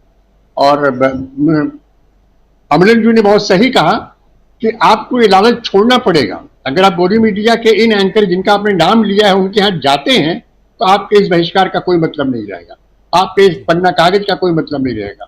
इसका मतलब तभी रहेगा कि वह बहिष्कार हो और आप उस परंपरागत मीडिया से हटके आप सोशल मीडिया पर शिफ्ट करिए। आप अपने यूट्यूब चैनल निकालिए, और भी बहुत सी यूट्यूब चैनल हैं जो जनता की बात कहते हैं, आपकी बात कहते हैं, आप उस पर आइए और लोगों तक जाइए। और ये बात बिल्कुल सही है कि लोगों का भरोसा अब गोदी मीडिया से हट चुका है। इन चैनल जिनके आप नाम बता रहे हैं इनसे हट चुका है, और ये कहीं अगर पब्लिक बीच में जाते हैं तो इनको सरेराम शर्मिंदगी झेलनी पड़ती है। गोदी मीडिया मुर्दाबाद के नारे लगते हैं, तो विज्ञापन भी देना बंद होना चाहिए, बहिष्कार भी कायदे से होना चाहिए, इसका अनुपालन भी होना चाहिए। और सीधी सी बात है, ये लड़ाई सिर्फ मीडिया की नहीं है, मीडिया एक तंत्र है। ये तंत्र इस रूप में है कि इस देश का सामाजिक ताना बाना बिखरे, इस देश में सामाजिक ताना बाना बिखरे और दंगे का माहौल बने, सांप्रदायिक ध्रुवीकरण हो। और ये सांप्रदायिक ध्रुवीकरण सिर्फ और सिर्फ भारतीय जनता पार्टी को सूट करता है, इसलिए ये सब हो रहा है, और इसके पीछे कुछ भी नहीं। जी बिल्कुल, इसके पीछे और कुछ भी नहीं है। लेकिन क्या यहीं पे फुल स्टॉप है या आगे भी कुछ है? हम लिख रहे हैं बीजेपी के खेल पर इंडिया का फुल स्टॉप। क्या यही फुल स्टॉप है या आगे भी कुछ है, स्वामी जी?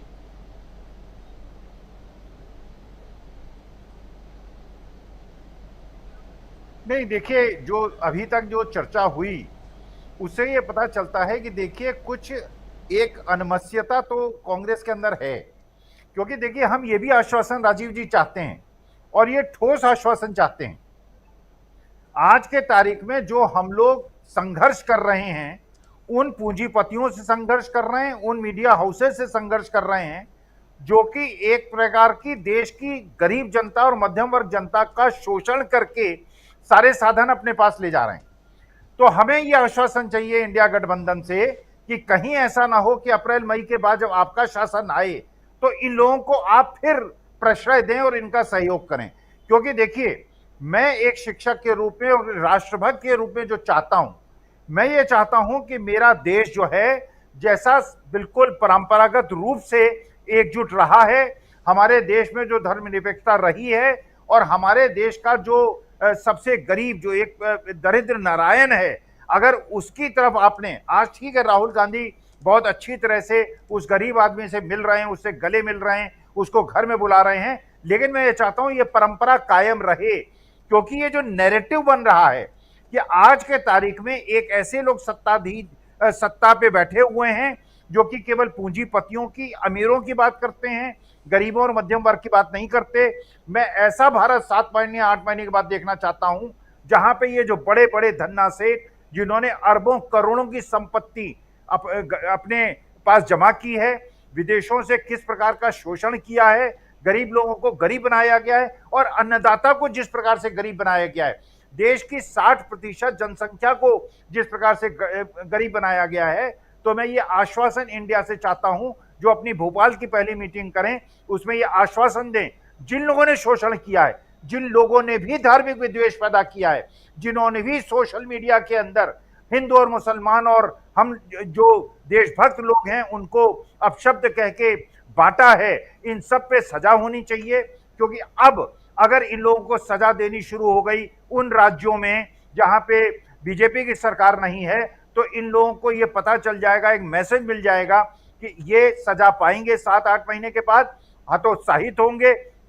और जो एक प्रकार का प्रोपेगेंडा बनाया गया है कि आप जितना ज्यादा धार्मिक विद्वेष पैदा करेंगे उतने आप हमारे स्वामी भक्त हैं, लोगों इसमें हतोत्साहित होंगे, वो देश को तोड़ने की बात आगे नहीं करेंगे, चाहे वो जर्नलिस्ट हो, चाहे वो इंडिपेंडेंट जो विश्लेषक हैं वो हो। लेकिन कोई भी ऐसा आदमी, किसी भी वर्ग का आदमी जो धार्मिक और सामाजिक विद्वेष, जाति विद्वेष पैदा करता है, इतना कठोर दंड उसको मिलना चाहिए जिससे दोबारा उसकी हिम्मत ना हो और मेरा देश अक्षुण्ण रहे, 142 करोड़ लोग एक परिवार की तरह देश को आगे बढ़ाएं।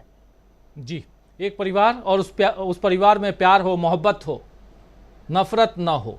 और शायद इसीलिए, क्योंकि अगर कोई ये कहता है कि टेलीविज़न चैनल देख रहा हूँ और टेलीविज़न चैनल देखकर तुम जैसे लोगों को मैं नहीं चाहता कि तुम जिंदा रहो और गोली मार देता है।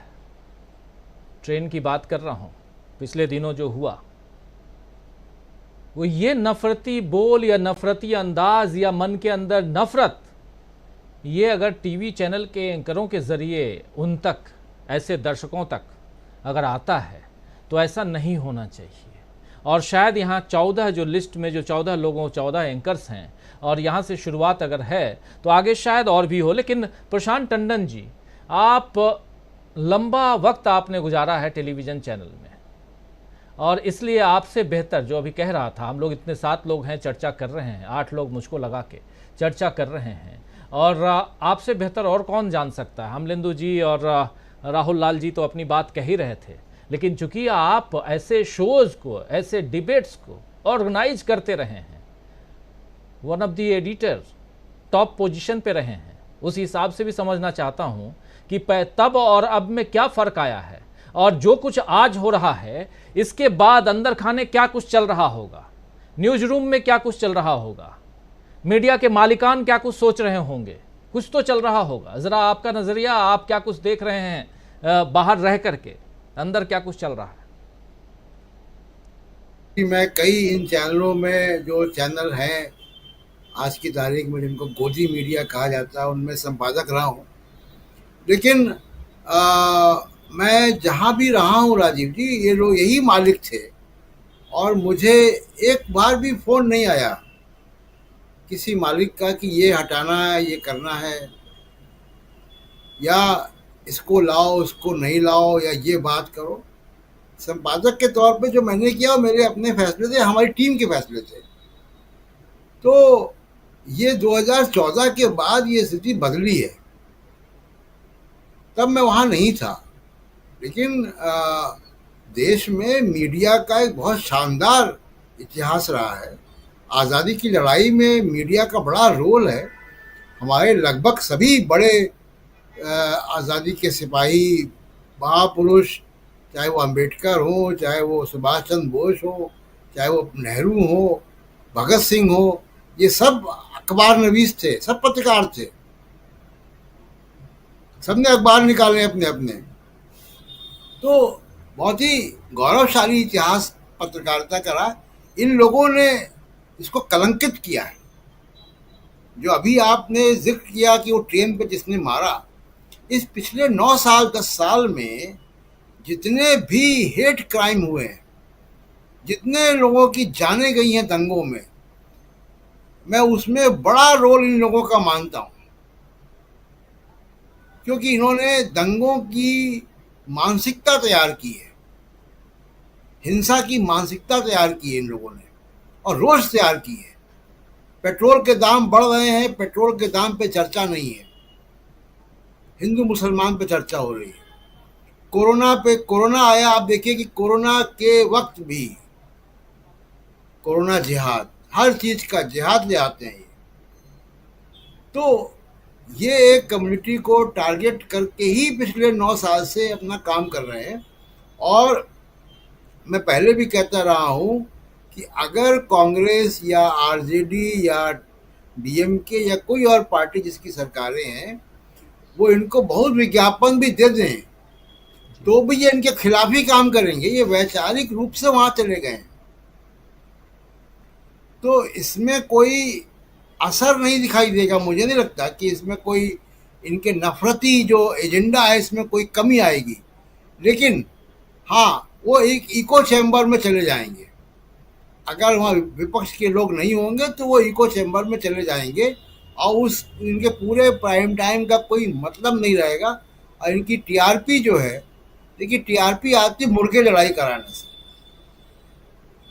अब ये मुर्गा लड़ाई के लिए बहुत सारे जो है वो किराए के मौलाना भी मिलते हैं, वो भी चले जाते हैं स्टूडियो में पैसे लेकर।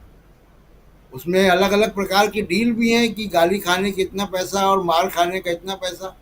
तो वो चीज़ें उपलब्ध रहेंगी इनके पास। इस तरीके के किरदार, कैरेक्टर्स, समाज में तमाम तरीके के लोग हैं। तो लेकिन कुछ कमी जरूर आएगी और हेट स्पीच के खिलाफ एक वातावरण बनेगा। विपक्षी पार्टियों को देखिए 2-3 चीजें करनी चाहिए। यहाँ से आगे क्या है, आगे का रास्ता क्या है। एक, अब आपने अगर इतना बड़ा फैसला ले लिया है तो मैं ये नहीं कहूँगा कि ये पॉलिटिकल पार्टियां, मेन स्ट्रीम पॉलिटिकल पार्टियां एक्टिविस्ट हो जाएं। ये मेन स्ट्रीम पॉलिटिकल पार्टियां ये एक्टिविस्ट नहीं हो सकती। इनको मीडिया की ज़रूरत है। तो इनको एक स्मार्ट स्ट्रेटजी बनानी होगी। वो स्मार्ट स्ट्रेटजी, अब आपने इतना बड़ा कदम लिया है तो पहली बात कि आपको इमीडिएटली जो इनके जो मीडिया डिपार्टमेंट्स हैं पॉलिटिकल पार्टीज के, खासकर इंडिया गठबंधन के और कांग्रेस के, इनको क्राइसिस मोड में जाना चाहिए। क्राइसिस है, इन्होंने अपने लिए भी क्राइसिस क्रिएट की है कि अब हमला और तेज होगा तो उसको काउंटर कैसे करना है, बड़ी लकीर कैसे खींचनी है, वो क्राइसिस कम्युनिकेशन क्या होगा, एक बात। दूसरी बात कि 11 जगह सरकारें हैं जी। 11 जगह सरकारों का मतलब है 11 जगह पुलिस है। मैं पुलिस के उस तरीके के इस्तेमाल की बात नहीं कर रहा हूं जैसा कि मोदी सरकार सीबीआई इनकम टैक्स की कर रही है, लेकिन जो जायज़ मामले हैं जहां पे उस प्रदेश का सामाजिक सौहार्द बिगड़ रहा है, तो अगर उन प्रदेशों का सामाजिक सौहार्द इनके कंटेंट की वजह से बिगड़ रहा है तो उनको कानूनी कार्रवाई करनी चाहिए। एक तो जैसे सुधीर चौधरी के खिलाफ इन्होंने एफआईआर किया। बाज़ाहिर सी बात है कि कर्नाटक पिछले कुछ वर्षों से एक सांप्रदायिकता की आग में जल रहा था। सरकार आई, सरकार ने गिरफ्तारियां की, अचानक जो है वो सांप्रदायिकता का माहौल, नफरत का माहौल कम हुआ और कैसे कैसे कहानियां सामने आ रही हैं। एक महिला जो सांप्रदायिक भाषण देती थी वो टिकट भी बेच रही थी एक व्यापारी को, कई करोड़ रुपए की ठगी कर ली उसने, उसको कल गिरफ्तार किया गया। बिल्कुल। उसका साथी एक कबाब बेचने वाला भी है, कुछ और लोग भी हैं, पूरा एक रैकेट चल रहा था।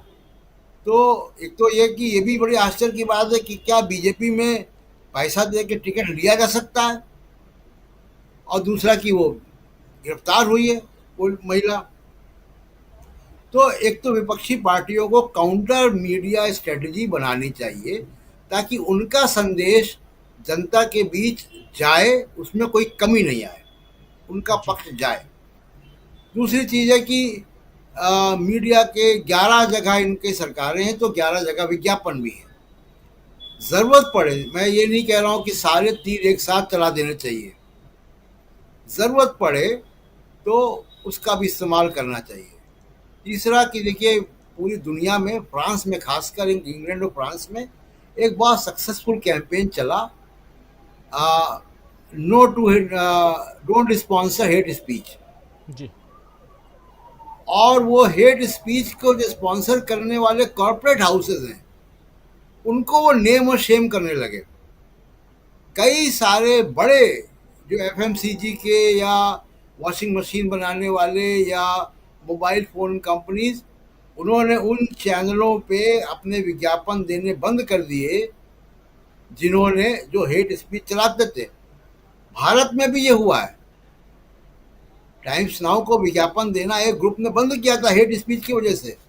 इसका कैंपेन होना चाहिए। और तीसरी एक आखिरी बात मैं कहूँगा कि एक डॉक्यूमेंट जरूर तैयार करना चाहिए मीडिया के बारे में। आपकी पार्टी इंडिया गठबंधन का सोच क्या है, कैसे कानून आप लाना चाहते हैं, और आप इंटरनेशनल कानूनों की के हवाले से आप बात करें कि अमेरिका में कैसे कानून है, यूरोप में कैसे कानून है, आप वहाँ पे एंटी ट्रस्ट कमीशन कैसे काम करता है यूरोपियन यूनियन का, आपका कंपटीशन कमीशन क्यों नहीं ऐसा काम करता, प्रेस काउंसिल जो एक्ट है उसमें क्या कमियां हैं, और एक कॉम्प्रिहेंसिव डॉक्यूमेंट आना चाहिए विपक्ष की तरफ से मीडिया के बारे में कि मीडिया में जो क्रॉस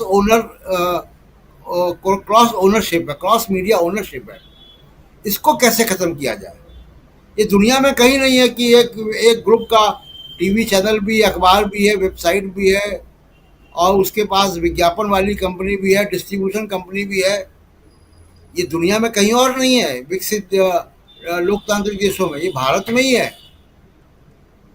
न्यूयॉर्क टाइम्स का कोई न्यूज चैनल नहीं है, वॉशिंगटन पोस्ट का कोई न्यूज चैनल नहीं है।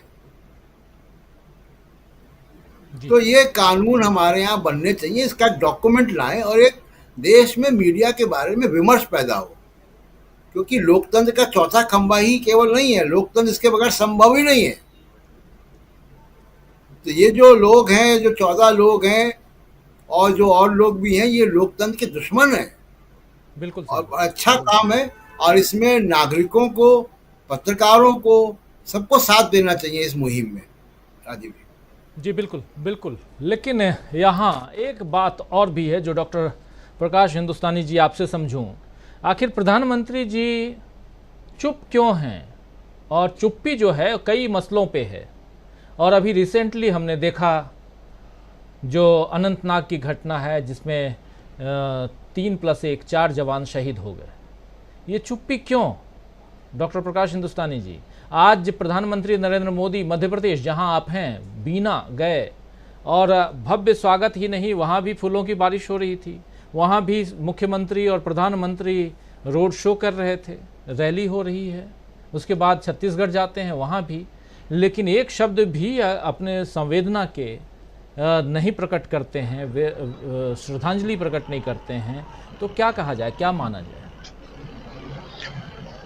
राजीव जी, ये श्रद्धांजलि अर्पित करने की जरूरत इसलिए उन्हें महसूस नहीं होती क्योंकि भावनाओं के स्तर पर, संवेदनाओं के स्तर पर वे शून्य हो चुके हैं। मणिपुर में भी एक सुरक्षा कर्मी की मृत्यु हुई है आज अपनी ड्यूटी करते हुए। उन्हें भी श्रद्धांजलि देने की जरूरत थी, लेकिन प्रधानमंत्री ने ऐसी कोई जरूरत महसूस नहीं की।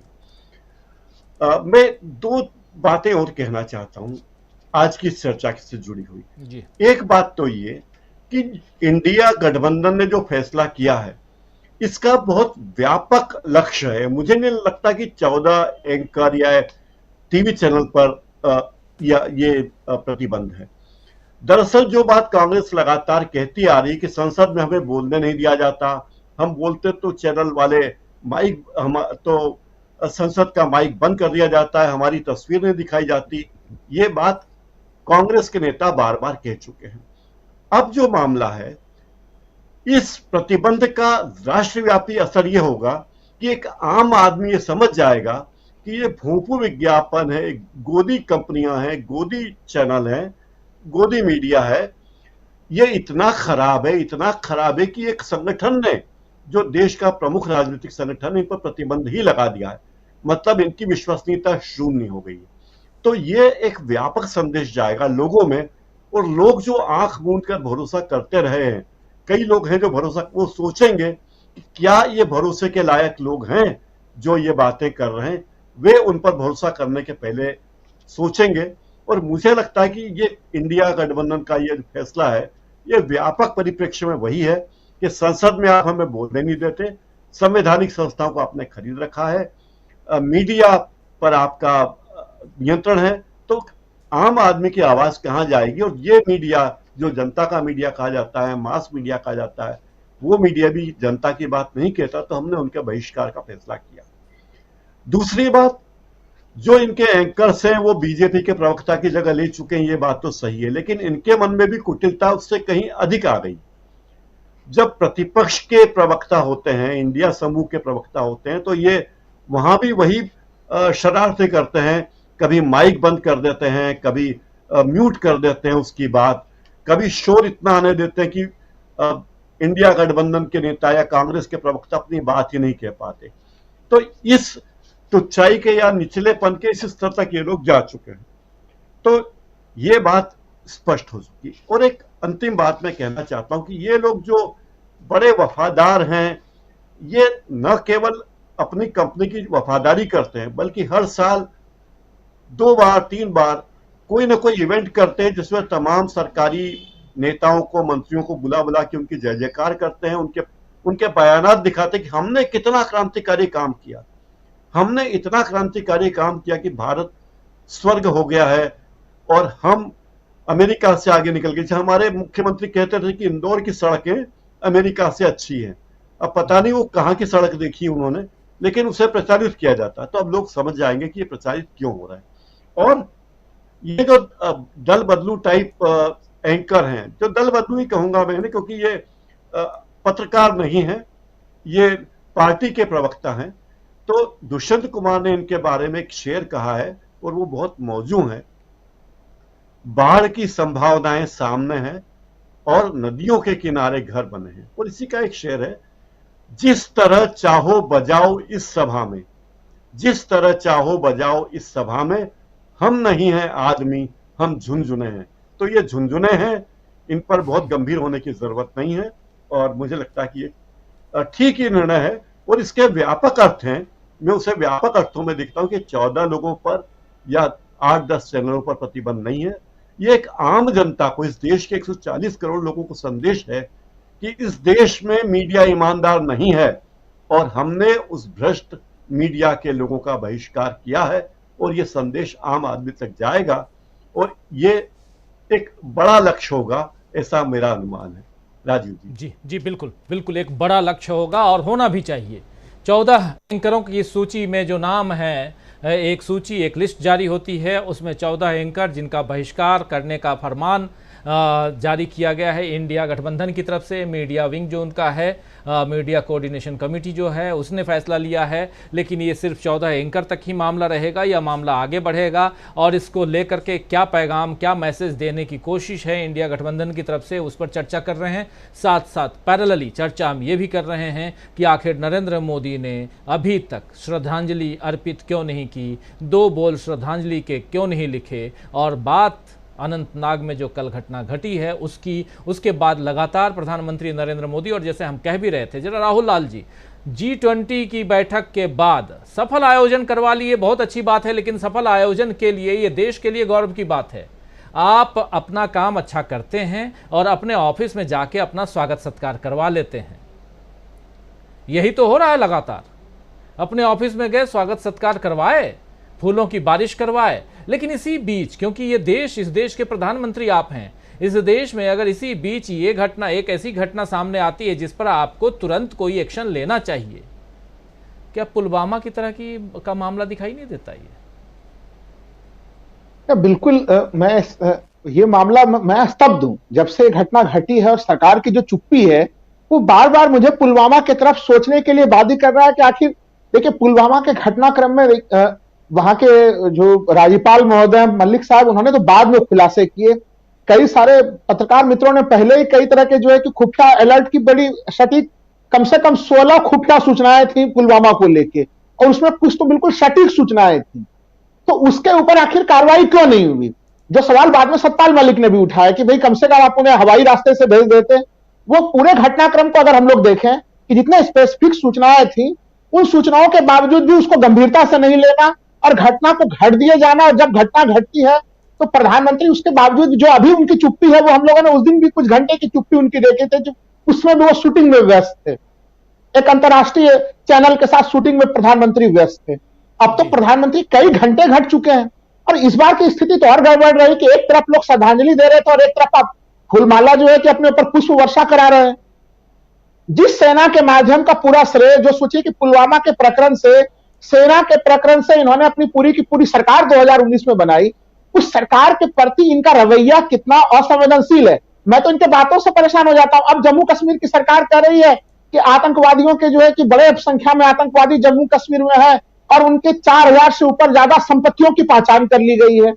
अब आज के समय में जम्मू कश्मीर सरकार ये बयान दे रही है, जबकि अभी जब 370 पर सुनवाई हो रही थी, वहां पर उन्होंने एफिडेविट डाला था सुप्रीम कोर्ट में कि भाई वहां पर तो आतंकवाद पे पूरा कंट्रोल कर लिया है। तो आपने सुप्रीम कोर्ट में सच बोला था या फिर आप अभी सच बोल रहे हैं? तो जो पूरा मामला है, आखिर देवेंद्र शर्मा जो वो पुलिस के अधिकारी थे, आखिर उनके ऊपर कार्रवाई क्यों नहीं हुई? उनको कौन है जो बचा रहा है? ये सवाल अब तक जो है कि पूछे जा रहे हैं। इतने सारे विस्फोटक लेके कोई कैसे पहुंच गया था पुलवामा के प्रकरण में?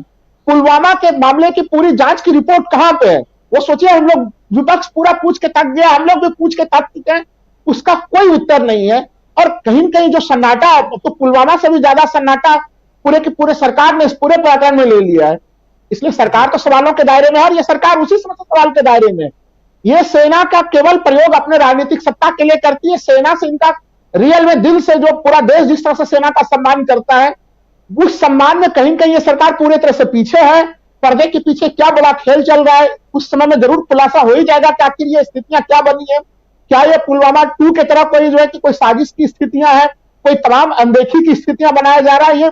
ये सवाल बिल्कुल चिंतनीय सवाल है। लेकिन जो हम लोग जब सेना के लोगों से ऑफ द रिकॉर्ड बातचीत करते हैं राजीव जी, वो लोग तमाम लोग कहते हैं कि जब से ये अग्निवीर का पूरा स्कीम लेके आए हैं, और जब से ये कह रहे हैं कि भाई हम सेना के लोगों को भी हम पूरा वेतन भत्ता नहीं दे सकते, उनके पेंशन को भी अगर हम बोझ मानते हैं, तो फिर कौन से 5वीं बड़ी अर्थव्यवस्था बने हैं आप? किस चीज के लिए 5वीं दुनिया के सबसे तेज अर्थव्यवस्था कहते हैं आप? अगर दुनिया के सबसे तेज अर्थव्यवस्था में अपने नाम को जोड़ते हैं और वैसे स्थिति में सेना पे खर्च ही आपको जो है कि वो खर्च में कटौती करने का प्रयास करते हैं, सवाल तो आपके ऊपर उठेंगे। और वो सवाल इस समय पूरे 140 करोड़ जनता के मन में उठ रहा है, पूरा आवेग है। सरकार से लोग हर कोई सवाल पूछ रहा है। तभी तो देखिए गोदी मीडिया सवालों के दायरे में है कि वो इस मामले में क्यों चुप्पी साधे हुए हैं। नहीं, देखिए वो इस मामले पे चुप्पी साधे हुए हैं। मैं एक चीज कह रहा हूं कि देखिए अभी गजेंद्र सिंह शेखावत का बयान देखिए। गजेंद्र सिंह शेखावत ने जिस प्रकार का हिंसात्मक बयान दिया, अगर आप सोच के देखें कि कोई कांग्रेस के वो मंत्री होते किसी राज्य सरकार में और मुस्लिम होते, तो यही गोदी मीडिया 24 घंटा उन्हें आतंकवादी करार दे रहा होता कि मैं आंख नोच लेना चाहिए, जीभ काट लेनी चाहिए। आखिर इस समय ये सवाल ये गोदी मीडिया गजेंद्र सिंह शेखावत से किसी ने एक सवाल पूछा कि आप एक केंद्रीय मंत्री के पद पे होते हुए इस तरह का बयान कैसे दे रहे हैं? तो देखिए मैं तो कह रहा हूं कि विनाश काले विपरीत बुद्धि का जो पूरा का पूरा जो कहावत है, वो कहावत भारतीय जनता पार्टी के ऊपर चरितार्थ होते हुए मुझे नजर आ रहा है कि ये हर तरह से कहीं कहीं देखिए हर मामले को जब आप अति करते हैं तो आप घिर जाते हैं। राजीव जी स्थितियां देखिए, जब भी हम लोग अभी पत्रकारिता को लेकर बात कर रहे थे और अमलेंदु जी ने जिनका नाम लिया वो कि स्वामी जी जो है कि वो सच में चिंता का विषय है कि वो अभी भी देखिए प्रतिबंध के बावजूद तो जाते हुए नजर आएंगे। मैं नाम नहीं लूंगा, कई बड़े कांग्रेस के लोग जो है ये इन्हीं नफरती एंकरों को मैंने देखा कि एक डिबेट में मैं गया, वहां पे पीछे से केक लेके आए हुए थे, मुझे नहीं पता था कि उस एंकर का जन्मदिन है। तो देखिए आपको सुधार कई रूपों में करना पड़ेगा, आपको कठोर संदेश जो है को देना पड़ेगा। यानी कि आप कांग्रेस के नेता, वरिष्ठ नेता जो है वो अपने समर्थकों के साथ केक लेके पहुंचे थे स्टूडियो में राजीव जी, एंकर का जन्मदिन मनाने के लिए। तो जो गंभीर चिंता की तरफ अमलेंदु जी ने ध्यान दिलाया है, वो सच में उसको ऊपर प्रैक्टिकल आपको लागू करना पड़ेगा। स्थितियां कितनी तेजी से बदली हैं, चूंकि आज हम लोग उस संदर्भ में भी बात कर रहे हैं।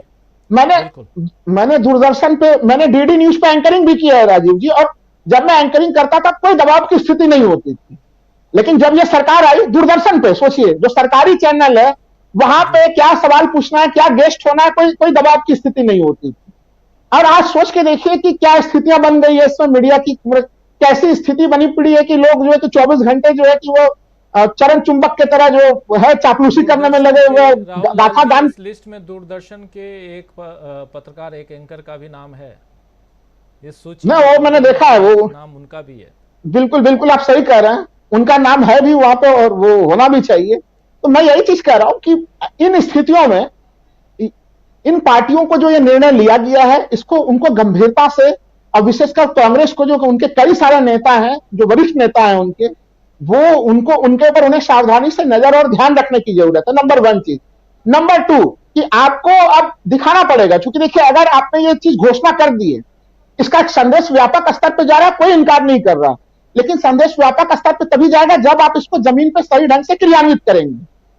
तो वो इसलिए इस मनोदशा जो इस तपस्या के ऊपर लोगों को गंभीरता से पार्टियों को सोचना पड़ेगा कि कहीं उनके दूसरे लोग न पहुंच जाए। और दूसरा चीज देखिए, एक चीज मैं कहूंगा कि विश्वसनीयता तो इस पूरे प्रकरण से घटी है। अभी लोग बात कर रहे थे दल बदलने का, देखिए हम लोगों ने देखा एक प्रकरण में कि इस लिस्ट में जिनका नाम है, जिनके ऊपर FIR दर्ज हुआ है, जिन्होंने तिहाड़ की यात्रा भी की, हम सभी लोग जानते हैं उनका नाम जो है। सोचिए कि उन्होंने अगर स्मृति ईरानी से सवाल पूछे तो कैसे उनको जेल के दिनों के याद दिला दिए गए उन्हें। तो इनके साथ स्थिति तो रहेगी, इनके एक समय की स्थिति ऐसे आएगी कि ये ना तो उधर के लिए उपयोगी बचेंगे, क्योंकि जब जनता विश्वास नहीं करेगी फिर इनकी उपयोगिता क्या बचेगी सत्तारूढ़ पार्टी के लिए। और विपक्ष तो इनको लगातार पहले से ही चिन्हित कर रहा है। तो उनके लिए एक संदेश भी है कि अगर आप इसी रवैये में रहेंगे तो एक ऐसी स्थिति भी आएगी कि ना आप घर के रहेंगे ना आप घाट के रहेंगे। तो इसलिए आप अगर निष्पक्ष पत्रकारिता की तरफ अग्रसर होते हैं बेहतर स्थिति होगी। और बीजेपी के लिए तो मैं सोच रहा हूं कि आखिर वो राष्ट्रवाद का जो पूरा चैप्टर खोलते हैं और सनातन का पूरा चैप्टर खोलते हैं, क्या वहां पे जो शहीद हुए कल अनंतनाग में, जो वो शहीद लोग हुए हैं सेना के जवान, क्या वो सनातनी नहीं है? आप उनको सनातन के लोग नहीं मानते? उन्हें सीमा पे जवान जो शहीद हुए हैं उनको श्रद्धांजलि देने में ये विलंब क्यों? उनके प्रति ये तमाम चीजें क्यों? ये सवाल पूरा का पूरा देश अभी पूछ रहा है, सबके मन में ये सवाल उमड़ रहा है। आप ये जो सनातन के परिभाषा में जो गड़बड़ी सा करके, तो सनातन आप क्या किसको रहे हैं? किसको सनातन माना जाए? आप किसको सनातन के लिस्ट से बाहर मान रहे हैं? क्या हमारे देश के जो किसान है वो सनातन के लोग नहीं है? 700 किसान दिल्ली में जो है कि जब यहाँ पे आंदोलन हो रहा था उस दरमियान में यहाँ पे सत्ता तंत्र के सामने में जो है कि वो शहीद हो गए 750 से 800 लगभग किसान। उनके लिए प्रधानमंत्री के मुंह से अब तक वचन नहीं निकला है राजीव जी। आप सोचिए कि अब तक उन्होंने श्रद्धांजलि नहीं दी है उन लोगों को, वो अब तक उनका लंबित मामला है। तो आप उन्हें, उन किसानों को क्या मानते हैं? जो किसान देश भर में आत्महत्या कर रहे हैं उनके लिए आप क्या मान रहे हैं? तो ये सवाल सनातन के मामले पे जो छुपने का प्रयास कर रहे हैं, कभी आप सेना के मामले पे छुपने का प्रयास करते हैं और आज आप सनातन के मामले पे छुपने का प्रयास कर रहे हैं। ये तमाम चीजें बैकफायर हो रही है। जनता 2024 में बहुत ही कड़ा ढंग से इनको जवाब देने के लिए पूरी तैयारी कर रही है। बजरते बस विपक्ष को अपनी रणनीति बिल्कुल साफ और स्पष्ट रखनी चाहिए।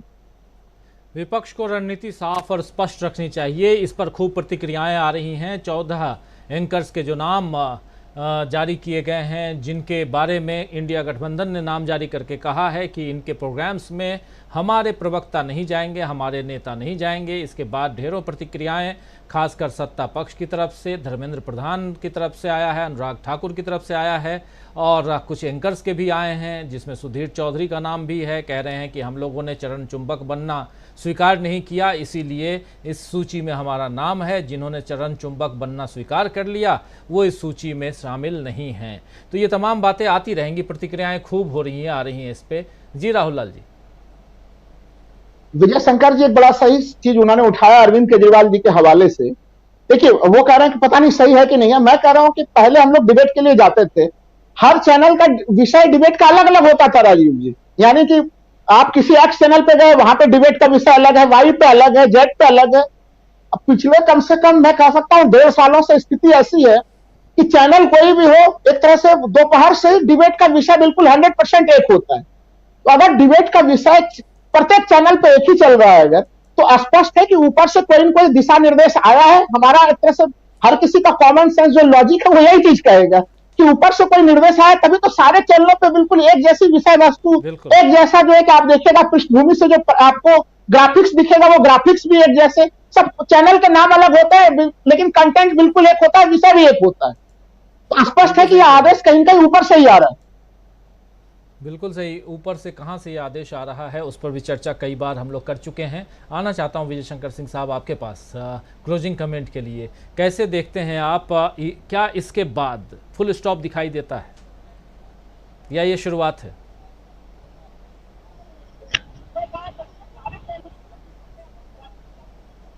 सिंह साहब, मेरी आवाज आ रही है आप तक? जी आ रही है। जी, क्या ये शुरुआत है, फुल स्टॉप है, क्या है ये? मैं बिल्कुल इस बात में, ये अंत में ये बात सिर्फ 2 मिनट में कह के खत्म करूंगा, समय भी अब लगभग खत्म ही है जी। कि जो हुआ है ये बहुत अच्छा निर्णय हुआ है, लेकिन इस निर्णय को कितना कायदे से इम्प्लीमेंट इंडिया गठबंधन करते हैं ये देखना है। ये भी बात सही है जिसे प्रशांत जी ने कहा कि पॉलिटिकल पार्टी एक्टिविस्ट नहीं हो सकती। वो ऐसा कोई हार्ड एंड फास्ट रूल नहीं बना सकते कि हम जाएंगे ही नहीं। हो सकता है फ्लेक्सिबिलिटी आए, लेकिन एक बात मैं जरूर कहना चाहूंगा कि जो भी सरकारें हैं भारतीय जनता पार्टी को छोड़कर, इंडिया गठबंधन की सरकारें हैं, जिस तरह से सुधीर चौधरी पर मुकदमा कायम हुआ एक फर्जी खबर दिखाने में, इन खबरों की स्क्रूटनी करें और जहां जहां ऐसी स्थिति आती है कानूनी कार्रवाई करें। कानून पहले से ही है, किसी नए कानून को बनाने की जरूरत नहीं है, कानून पहले से ही है। और सुप्रीम कोर्ट ये बार बार कह रहा है कि आप हेट स्पीच पे कार्रवाई करिए, हेट स्पीच पे कार्रवाई करिए, लेकिन आप कार्रवाई इसलिए नहीं कर रहे थे कि प्रेस है नाराज हो जाए, लोग नाराज हो जाएंगे। अब एक शब्द, सिर्फ एक वाक्य केवल संवेदनशीलता पे, नोटबंदी में वो दृश्य मुझे अभी भी याद है, आप लोगों को भी याद होगा, जब जापान से कहा गया था कि घर में शादी है और पैसे नहीं है। क्या वो संवेदनशीलता थी? आपको लॉकडाउन के दौरान, कोरोना के दौरान लाखों लोग मर गए, ऑक्सीजन सिलेंडर कमी रही, और ये रिपोर्ट जाती है कि किसी के मरने की खबर नहीं है। क्या संवेदनशीलता है? मणिपुर तो बहुत बात की बात है, जिस दिन 15 जून 1920 और 15 जून 2020 को गलवान घाटी में एक कर्नल संतोष बाबू जो बिहार रेजिमेंट के थे सहित 20 जवान शहीद होते हैं, और 4 दिन बाद 19 तारीख को जब ऑल पार्टी मीटिंग होती है तो कह दिया जाता है कि कोई घुसा ही नहीं था। क्या ये संवेदनशीलता है? आप इनसे संवेदनशीलता की उम्मीद न करें। एक संवेदनशील राजनेता कभी भी समाज को बांटने का एजेंडा लेके नहीं आता है, कभी भी दंगे की मानसिकता के साथ जनता में नहीं जाता है, वो उनके साथ जुड़ता है। ये संवेदनशीलता नहीं है। मैं साफ साफ कह रहा हूं कि निश्चित रूप से इनका एक पॉलिटिकल एजेंडा है, और इस एजेंडे का विरोध आज इंडिया गठबंधन ने जिस तरीके से किया है, और उस पॉलिटिकल एजेंडा में ये पूरा का पूरा गोदी मीडिया उनके साथ उस साजिश में शामिल है और पूरी तरह शामिल है। ये बहुत अच्छा निर्णय है।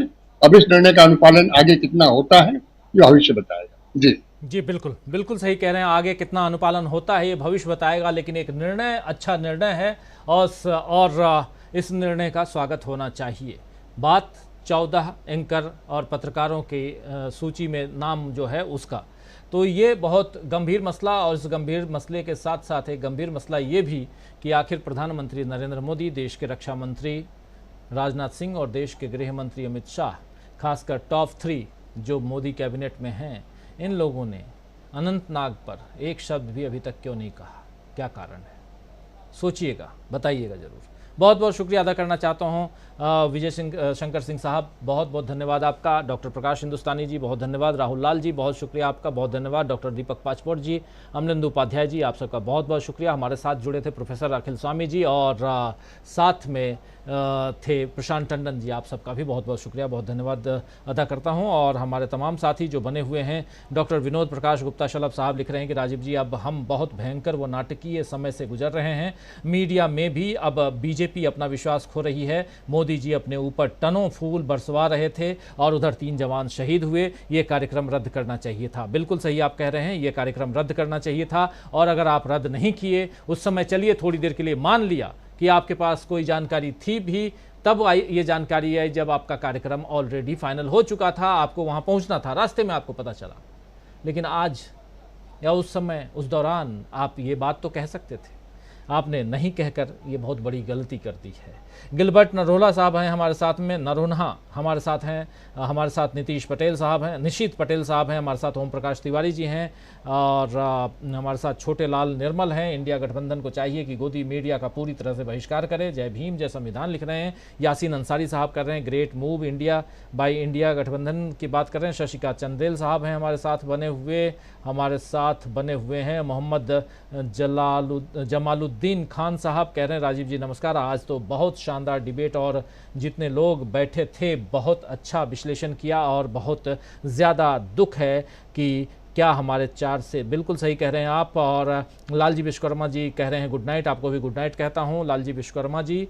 यूनुस अंसारी साहब सलाम कर रहे हैं। अरुण सिन्हा साहब इंडिया विल विन लिख रहे हैं। एसके हबीब हमारे साथ हैं, बहुत खूब राजीव जी लिख रहे हैं। गिरजा प्रसाद सिंह साहब कह रहे हैं गोदी मीडिया का बहिष्कार इंडिया अलायंस द्वारा कदम बहुत ही सराहनीय है, इसका अनुपालन बहुत ज़रूरी है कह रहे हैं। और साथ में मोहम्मद जमालुद्दीन साहब हमारे साथ, इंदिरा मोहन जी हमारे साथ में हैं, गुड कह रहे हैं। और डॉक्टर मिस्टर जफ़र कह रहे हैं मोदी जी G20 में अपनी प्रचार करते हैं कमल का फूल बनाकर। MD पंत साहब कह रहे हैं असली घमंडिया तो प्रधानमंत्री श्री नरेंद्र मोदी जी हैं, न मणिपुर पर, न सेना के शहादत पर के शहीदों पर, और न किसानों के बलिदान पर अपना मुंह खोल दिया है। राजीव गुलाटी जी कह रहे हैं कि राहुल लाल जी ने आज मेरी बात दोहरा दी, विनाश काले विपरीत बुद्धि, कुछ ना सूझे अगर नाम न हो। जी बिल्कुल। और सतीश पाटिल साहब कह रहे हैं कि when opposition boycott 14 the ruling party will lose its value automatically in front of people. जी बिल्कुल। अली जी भी हैं हमारे साथ, अली जी लिख रहे हैं आई लाइक यू, और बहुत शुक्रिया आपका अली जी। आसद अली खान साहब हैं, ग्रेट जॉब लिख रहे हैं। परवीन सादिक हमारे साथ में हैं, great move by India. Sanjay Saraogi साहब हमारे साथ बने हुए हैं। जसलीन बेनीपाल जी हमारे साथ हैं, कह रहे हैं गुड नाइट, आपकी पत्रकारिता को सैल्यूट। जी आपको भी नमस्कार कहता हूं जसलीन बेनीपाल जी, बहुत बहुत शुक्रिया। और ऐसे ही हरोल अलमेदा साहब हमारे साथ गुड नाइट लिख रहे हैं। और पवन जी हमारे साथ बने हुए हैं, पवन जी के अलावा हमारे साथ और भी बहुत सारे साथी हैं। हमारे साथ सुजीत चक्रवर्ती साहब हैं, कह रहे हैं ये एक झांकी है और सारे अंधभक्त बाकी हैं। और संजय भारती जी का कहना है, राजीव जी आपको सादर प्रणाम सर, डीबी न्यूज़ पर भी कुछ लोग मोदी भक्त हैं, उसमें भी सुधार होना चाहिए। डीडी न्यूज़ की बात कर रहे हैं, उसमें सुधार होना चाहिए कह रहे हैं। कुसुम कश्यप जी का कहना है, सभी को नमस्ते, आज फिर मिस हो गया डीबी लाइव। कुसुम कश्यप जी बाद में आप देख सकते हैं इस कार्यक्रम को। और प्रमोद कुमार जी का कहना है, राजीव जी आपको बहुत बहुत धन्यवाद, जिसके परिवार ना हो परिवार का दुख क्या जाने। कांग्रेस जिंदाबाद, राहुल गांधी जिंदाबाद कह रहे हैं, जुड़ेगा भारत जीतेगा इंडिया कह रहे हैं। और ऐसे ही यासीन अंसारी साहब हैं, जुनैद हमारे साथ में बने हुए, नरेंद्र गोस्वामी जी हमारे साथ बने हुए हैं, कह रहे हैं गोदी मीडिया का बहिष्कार राहुल गांधी की यात्रा का समय ही करना था, राहुल गांधी ने ही कई बार ऐसे पत्रकारों को बोला है। राजेंद्र बंसोड़े साहब हमारे साथ जुड़े हुए हैं बेंगलुरु से, गोदी मीडिया एक बड़ा कांटे का गुच्छा है, अपने रास्ते से हटाने के लिए इंडिया गठबंधन बड़ा फैसला लिया है। गुड नाइट कह रहे हैं, गुड नाइट आपको भी, बहुत शुक्रिया आपका। और अजय कुमार महापात्रा जी कह रहे हैं, धन्यवाद राजीव जी आपका सच्चा और खुला चर्चा लिख रहे हैं अजय कुमार महापात्रा जी, बहुत बहुत धन्यवाद। और सरताज खान साहब कह रहे हैं, एमपी में कोई चिंता की बात नहीं है, कांग्रेस पार्टी आसानी से शानदार सरकार बना सकती है। सरताज खान साहब हमारे साथ जुड़े हुए कह रहे हैं। कुसुम कश्यप जी कह रही हैं, अब इंडिया गठबंधन को यहाँ आकर अपनी बात रखना चाहिए, एक से बढ़कर एक चैनल हो गए हैं जिनमें डीबी लाइव सबसे बेस्ट है। कुसुम कश्यप जी बहुत शुक्रिया आपका। और मोहम्मद मुबारक साहब भी हमारे साथ बने हुए हैं, आप जैसे पत्रकार जैसे लोग नहीं होते तो हम सबको मालूम नहीं होता कि क्या हुआ। नरेंद्र गोस्वामी जी भी हमारे साथ बने हुए हैं, हमारे साथ और भी तमाम साथी हैं। समर विजय चक्रवर्ती साहब हैं, other political party should also take similar step like Congress. और सुजीत चक्रवर्ती साहब हैं, डीबी लाइव नंबर 1 लिख रहे हैं। और ऐसे ही प्रीतम दुग्गल साहब हमारे साथ बने हुए हैं। सुरेश नारायण जी हैं, कह रहे हैं, नमस्कार मोदी जी, पुलवामा में कुछ नहीं बोले, साढ़े चार साल हो गए तो आज भी नहीं बोलेंगे क्योंकि उनको सत्ता जाने का डर लग रहा है। बिल्कुल सही आप कह रहे हैं। और tailoring class ladies and gents कह रहे हैं गोदी बाइकॉट तथा बीजेपी छोड़ो कह रहे हैं, नमस्कार कर रहा है, नमस्कार आपको भी। और पिंकी डेविड जी का कहना है, Rajiv ji watched all the 3 show today, appreciate all the effort and time spent by you and Prashant ji and Swami ji, we will reach 4 million in 28 days, congratulations. Pinky David ji बहुत बहुत शुक्रिया आपको।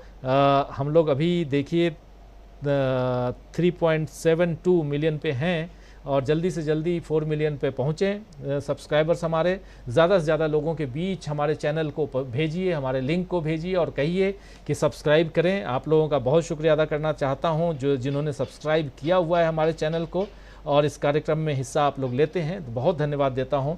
लाइट ऑफ एशिया का कहना है, नफरत और दंगों के जनक और पोषक इन देशद्रोही चैनलों और पत्रकारों को इंडिया का माकूल जवाब। डीबी लाइव को धन्यवाद, शुभरात्रि, आपको भी शुभरात्रि कहता हूं।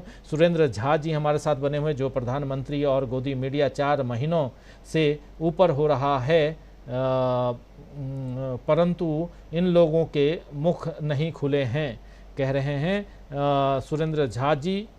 और ऐसे ही रंजन हैं, good days will come when media will be free from shackles. बिल्कुल सही आप कह रहे हैं, वैसे अच्छे दिन भी आएंगे और इसकी ज़रूरत है, बहुत ज़्यादा ज़रूरत है। प्रीतम दुग्गल साहब कह रहे हैं, ये अच्छी शुरुआत है, इंडिया को इस पर सख्ती से लागू करना चाहिए। मैं खुद कई बार कमेंट लिखा हूँ, प्रधानमंत्री कभी संवेदनशील नहीं रहे, वो सिर्फ अपने एजेंडे पे चलते हैं आज तक। और न्यूज़ 18 के सबसे ज़्यादा लोग हैं इस लिस्ट में आज तक और न्यूज़ 18 के, और प्रधानमंत्री जी अपने एजेंडे पे चलते हैं, संवेदनशीलता तो बिल्कुल नहीं है। प्रीतम दुग्गल साहब कह रहे हैं, बहुत शुक्रिया आपका प्रीतम दुग्गल साहब। सतीश पाटिल जी कह रहे हैं, when opposition boycott 14 the ruling party will lose its value automatically in front of people. बिल्कुल सही बात आप कह रहे हैं, जब ऐसा होगा तो बहुत कुछ आगे दिखाई हम लोगों को बहुत सारी चीज़ें दिखाई देंगी।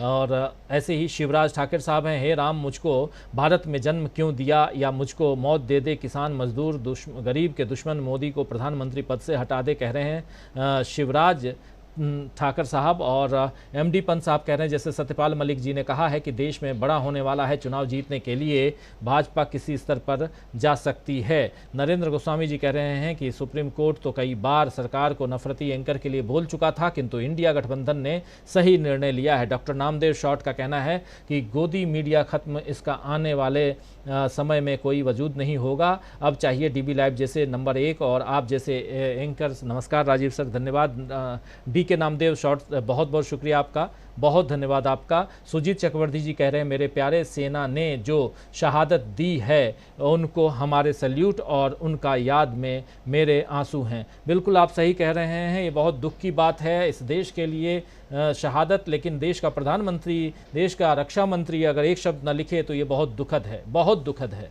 इसकी जितनी भर्त्सना की जाए वो कम है। Tailoring class ladies and gents का कहना है राजीव जी सबसे अच्छा न्यूज़ चैनल डीवी लाइव है, बहुत शुक्रिया आपका। विजय यादव जी हैं डीवी लाइव गुड एनालिसिस कह रहे हैं। और ऐसे ही सुरेश नारायण जी कह रहे हैं राजीव जी इंडिया गठबंधन को पहले ही गोदी एंकरों का बहिष्कार करना था, लेकिन देर आए दुरुस्त आए हो और इसको कायम रखना चाहिए। बिल्कुल सही कह रहे हैं। विनीत पुबी का कहना है in India so many problems, solution was ban RSS, ban EVM, then see real result, if that happens then Bharat जलाओ पार्टी, आरएसएस बीजेपी फिनिश्ड, इनकी बीसी टीम बी और C teams are also finished. Ban EVM कर दीजिए, ban RSS कर दीजिए, ये सब बता रहे हैं। ये सब आप कर देंगे तो फिर ऑलरेडी बहुत कुछ आप देखेंगे इंडिया में, ये बात कह रहे हैं विनीत पुबी जी। और हमारे साथ सईद निज़ामुद्दीन जी हैं, कह रहे हैं thank you for amazing show which gives the citizens the awareness among. बहुत शुक्रिया आपका, बहुत बहुत शुक्रिया, बहुत बहुत धन्यवाद आपका। और कई लोगों के कमेंट कई बार छूट जाते हैं, कोशिश तो करता हूं कि सबके कमेंट ले पाऊं, लेकिन समय की कमी और जल्दीबाजी में कई बार छूट जाते हैं, उसके लिए माफ़ी चाहूँगा। एनसी जॉर्ज का कहना है कि Rajiv ji appropriate your wonderful panelist, good night, I am your regular client but you have not got my comment. देखिए आज एनसी जॉर्ज साहब, आज आपका कमेंट मैं देख रहा हूं, पढ़ रहा हूं और शुक्रिया अदा करना चाहता हूं कि आपने कमेंट लिखा और कई बार छूट जाते हैं। वही आपके कमेंट से पहले ही मैं कह रहा था कि कई बार कमेंट छूट जाते हैं, तो उसके लिए माफ़ी चाहूँगा। और राम ज्ञान कॉमेडी जी का कहना है मोदी सत्ता के लिए देश और देश की जनता को आतंकवाद के तरफ ले जा रहे हैं। और वंडर ब्लॉगर टेक भी हैं, डीवी लाइव बेस्ट चैनल लिख रहे हैं। और ऐसे ही शीतल मोहिते भी हैं, you are the truthful person and leading towards factual कह रहे हैं शीतल मोहिते हमारे साथ जुड़े हुए। और भी प्रीतम दुग्गल जी कह रहे हैं कि राजीव जी डीवी लाइव बहुत अच्छा काम कर रहा है और इसका श्रेय पूरी टीम को जाता है, जो हमारे ऑफिसर्स और जवान शहीद हुए हैं उनको हम सब डीवी परिवार की श्रद्धांजलि। बिल्कुल आप सही कह रहे हैं प्रीतम दुग्गल साहब, हम सब की तरफ से उन जवानों को जिन्होंने इस देश के नाम शहादत दी है उनको श्रद्धांजलि अर्पित करते हैं। बहुत शुक्रिया अदा करता हूँ प्रीतम दुग्गल साहब। प्रदीप दास जी कह रहे हैं कि राजीव जी कल तक इंडियन आर्मी का दुश्मन पाकिस्तान व चाइना था, अब तो मोदी का बीजेपी आरएसएस दिख रहा है।